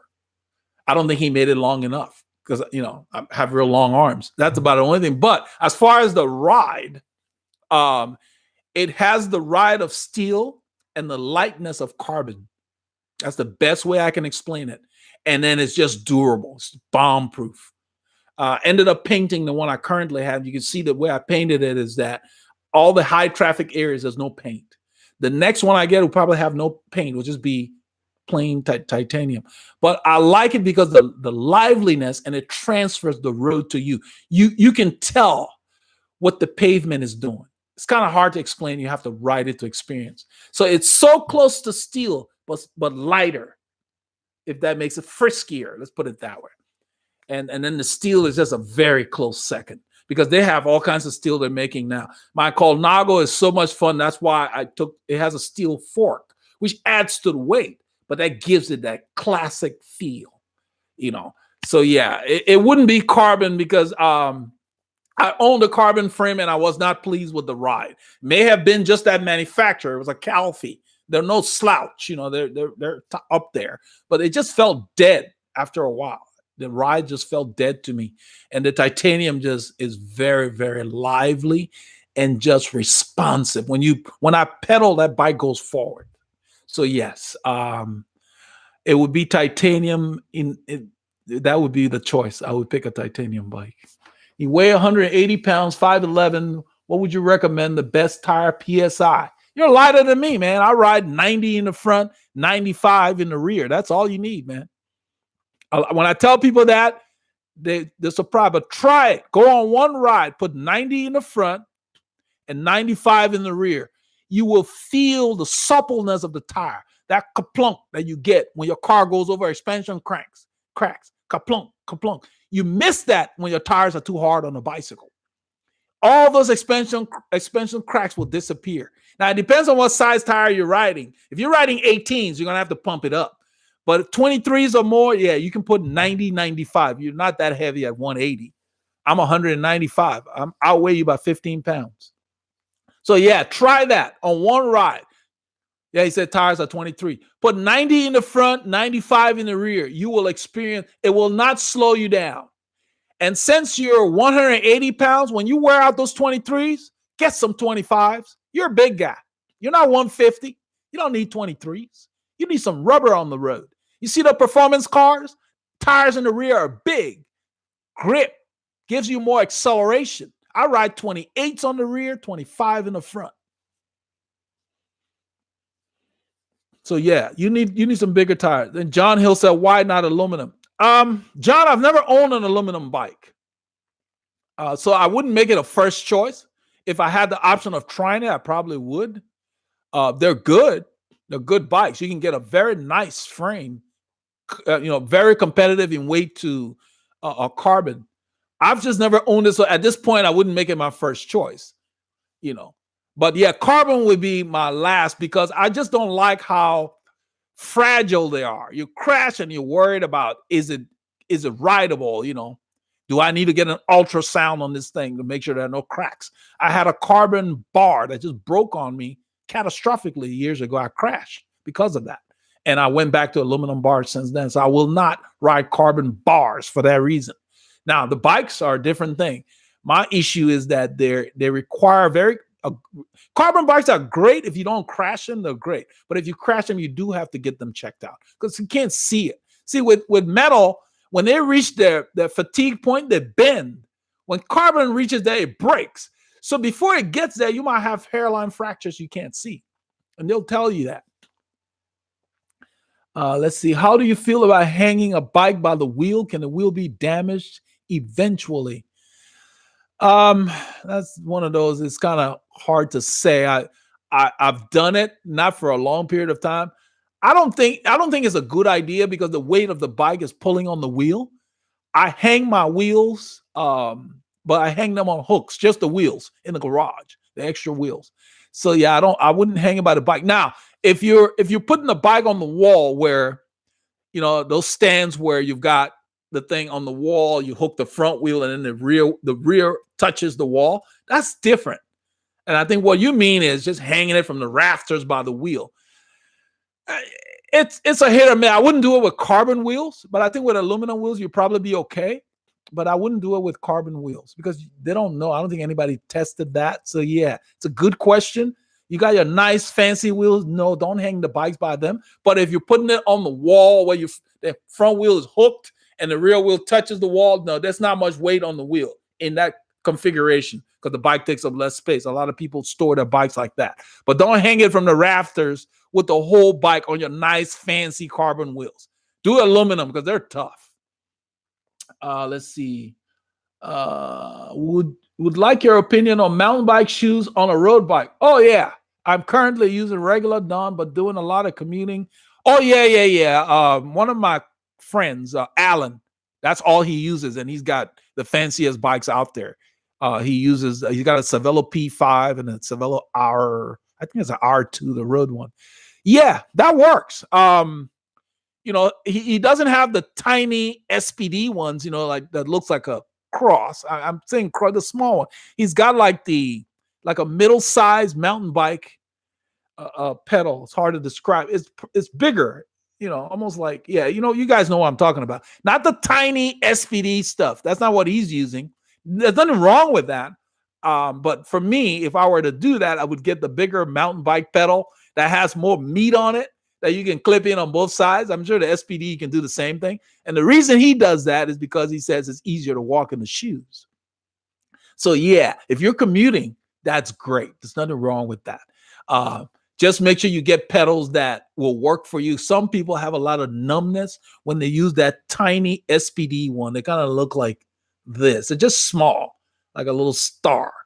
And the cleat's so tiny. So I think if you got like a bigger, chunkier mountain bike pedal, you'd probably be okay if you have numbness on the small ones. But yes, they work. A lot of riders have that.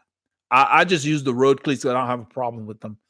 And they just work better. But then when you do that now, make sure it doesn't change your fit much because, you got more meat on those pedals than the clip-in stuff. So you got to make sure that if there's a difference, you may need to raise your saddle a little bit. Bring the saddle up because it will push you up if it's fatter. Yeah. Would like your opinion. I did that. Okay. Let's see. Wait. Okay, guys. So we got a few minutes left. It'll be 2 hours. Wow, this went great. I didn't think we'd have that many people. That's great. Got you guys. So tomorrow we're going to do this again. We'll get a chance to at least help more people because there's only so much you can cover in the video. And I think this will be, I'll pick a day. I'm trying to get a day. We're leaning towards Wednesday now. Wednesday around lunchtime or early afternoon thereabouts. We'll do it once a week like that. And then if somebody wants something, maybe we can do it Sunday evening. But I think Wednesday will be the best. But that would be great. We'll have one live session a week and then the videos. You're welcome, Real Feel. Malcolm Scott. Thanks for the thumbs up. I appreciate it. I'm glad this is working. The biggest thing for all you guys out there is the reason I set up this channel is don't let anyone intimidate you when you go ride because they're acting very elitist. The top riders don't behave like that. The people who are acting elitist, we call them posers. Okay. Riders in the know don't behave like that. So those guys that are acting elitist and snobby or whatever, they're just jerks. Don't pay. There's nothing you can learn from them because the people who know better don't behave like that. There's a guy we ride with, we call Mo. And I don't know if I mentioned it, but Mo has ridden with riders like Mario Cipollini and all those guys. I didn't know that. I found out from other people. He didn't tell me. But just the way he behaves, he's just somebody I just love being around. And you guys seem very helpful. And you wouldn't know. I didn't know. And then some other guy told me, did you know Mo rode with this person? Because Cipollini came to the US to visit one of the bike shows or something. And at the bike shop was where this guy found out that they knew each other because they were greeting each other like they were old pals. And then he went to Mo to ask Mo, how you know this guy? And Mo, oh yeah, we used to ride together. So people who are accomplished don't behave like that. It's the pretenders and the posers that want to look down on others. So when you're around that, just move on. They have nothing to teach you. Yeah, I mean, yeah, Malcolm, don't worry about that. Top riders, accomplished riders, don't behave like that. It's the wannabes that behave like that. That's just my take on it. Okay, because I got the same treatment when I used to race. Until I started getting on the podiums, nobody would talk to me because they didn't know me. But once I started getting results, and all of a sudden they want to be, I was like, and I was a bit turned off by it. You know, it's like, what's the big deal? So it's kind of like, you know, you have to wear a certain kind of clothing for them to consider you a cyclist. All that kind of crap. Been there, done that. You know, I don't care for that. So anybody on the bike, I don't care how they're dressed. If they come towards me, I help them out, give them tips. Doesn't matter, because we need more people riding bikes, period. Yeah, Freds, that's correct. Exactly. They're posers, because top guys don't behave like that. They focus on riding. They don't have time for all that foolishness. You know, a lot of times the serious guys, they don't even say anything. They're so nervous because they don't know how their body's going to behave at an event. Until after the event, then they're more relaxed. You know, up front, they don't have time to act a certain way. They're too focused on their performance, upcoming performance. Because you can train all you want. You don't know how the body's going to behave. Yeah, exactly. And you know, and this is the thing. It's funny, Malcolm. I don't know why bicycles are costing so much. They're just bicycles. Think about it. There's no engine. You can get motorcycles for $4,000. What the hell? We're paying 16 for a bike. Isn't that nuts? I mean, come on. You know, these guys are just sticking it to us. So no, you know, I'm like, you know, and so I know, you know, as the channel grows, you know, one of D was saying, no, Kingdom. You're not prone to more flats because of the PSI. You can, in fact, when it rains, I go down to 85 because I want more traction. You're not prone to more flat. A harder tire is not less likely to flat. If you hit something sharp enough, actually, I think a harder tire is more likely to flat. What ends up happening is this: focus more on your weight. If you're over 160 pounds, you need more rubber on the road. It's just more comfortable and it's faster. It's been proven scientifically that the larger tires don't deflect as much. They don't bend. So they roll faster. So why not? You know? No, I mean, I have a 28 on the rear on the orange bike and a 25 on the front. And I have the same thing on the Colnago. The blue bike also, I can't put a 25 because of the fork I have on that blue bike, but I put a 23. But the larger tires are faster. That's why performance cars have bigger tires in the back and smaller in the front. The narrower tire in the front helps you with cornering. You know, so on a bicycle, no. 90 psi. Some people use less. I mean, the lighter riders that are in the know, you don't need high pressure. It's just, it feels like a rock, like you're riding on wooden tires. I mean, when they're that hard, they're uncomfortable. A lot of riders just don't know. They put 120 in there. That's too much. You know, I put 90, 95. I check it all the time and just make sure, you know, unless you're using latex tubes, they'll last several days.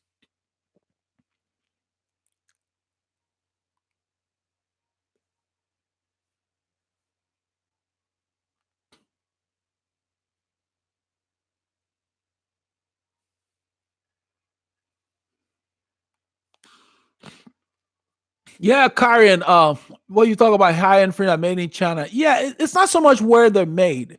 You remember that they use the factories because the labor is cheaper, but they're supervised. That, you know, they have QC and then the engineering. So if Trek makes a bike in China, Trek has its people making sure that it's up to specs.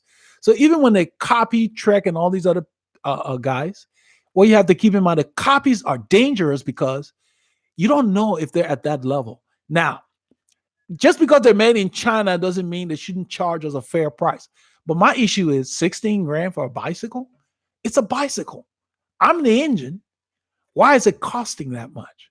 So yeah, it's not so much, I want them to keep making them there, because if they made them elsewhere that the labor was higher, it'd be 40 grand for a bike. I don't want them making iPhones here in the US, because then we'll be paying 10 grand for an iPhone.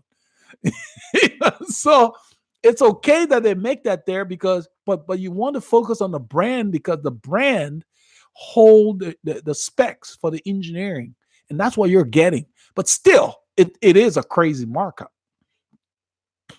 That's just how business is. It's not like they're saying, oh, we want to be fair. No, they're looking to see what we can pay. But if we continue to not pay, then they'll have to have these sales. That's why Black Friday sales are popular. 50% off, 40% off. So, I guess 40% or 50% off 16 grand gets it to 8 grand.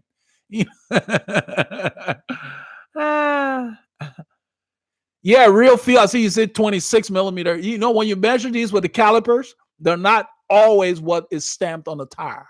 They're slightly different. Some of them are slightly bigger, some of them are slightly smaller. So yeah, I basically look for 25 and up. I keep some 23s for the blue bike, but that's what I ride on the rear. I ride 28, very comfortable.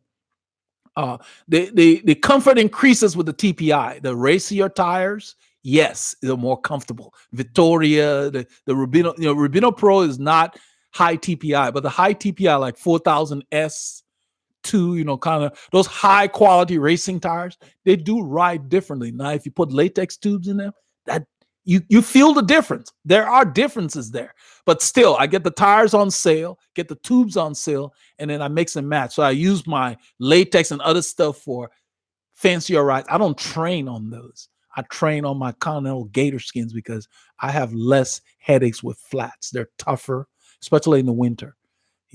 So you use your higher TPI tire in tough terrain. A lot of riders do that, even the pros. When they're at home, they don't have mechanics. They don't want hassles. So they use tougher stuff.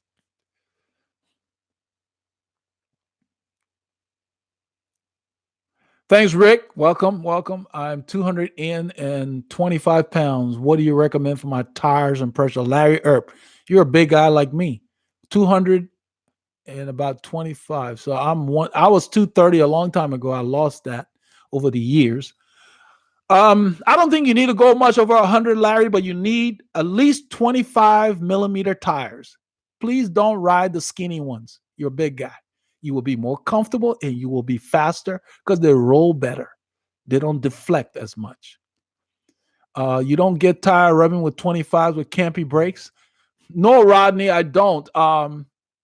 You're right about the campy brakes because I have the campy super record. They are flat. They're not cathedral like they used to be in the past. I cannot go much more than the 28. The 28 gives me about 3 to 4 millimeters. I don't know if you guys saw the ride that was an organized ride, Heroes ride. I got a piece of rock stuck between the tire and the brake caliper. Yes, there's not a whole lot of clearance, but there's enough. So you're right. It's close enough, but it gets on there. And it's primarily because of the brakes. And that's why what I said, if I do get a second bike custom built, I will tell him that I want to be able to use 32s on there. So what he will do is he will move the brake bridge higher up so that I can have more room. That's what the builders can do. And custom bikes are not more expensive than the bikes they're selling now. In fact, they're less expensive, but you get exactly what you want. And so I've helped a lot of riders get Kish bikes. So yes, they're working fine with the 25. I can't use it on the blue in the front, but not because of the campy brakes, but because of the fork.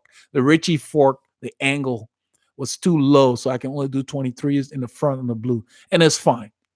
Let's see, you don't get tire rubbing. Victoria's the Fur Pro Slick 225, but it's almost, yeah. That's good real feel. I use the Rubino Pro for training. I use the Victoria Rubino Pro. You want to use your low TPI tires for training. And then for your rides that mean a lot, use the higher TPI. They do make a difference. I do high TPI plus latex for the orange bike. That's what I have on it. And I feel the difference in the ride. It is so much faster. It just feels faster, feels alive. All right, guys and girls, we're gonna wrap it up. We're 2 hours and 9 minutes into it. This seems to be something that will work. We're gonna do another one tomorrow at 1:05 Central Time, which is 12 Eastern. Please join us then, and we're gonna try to set this up to where it'll be every Wednesday.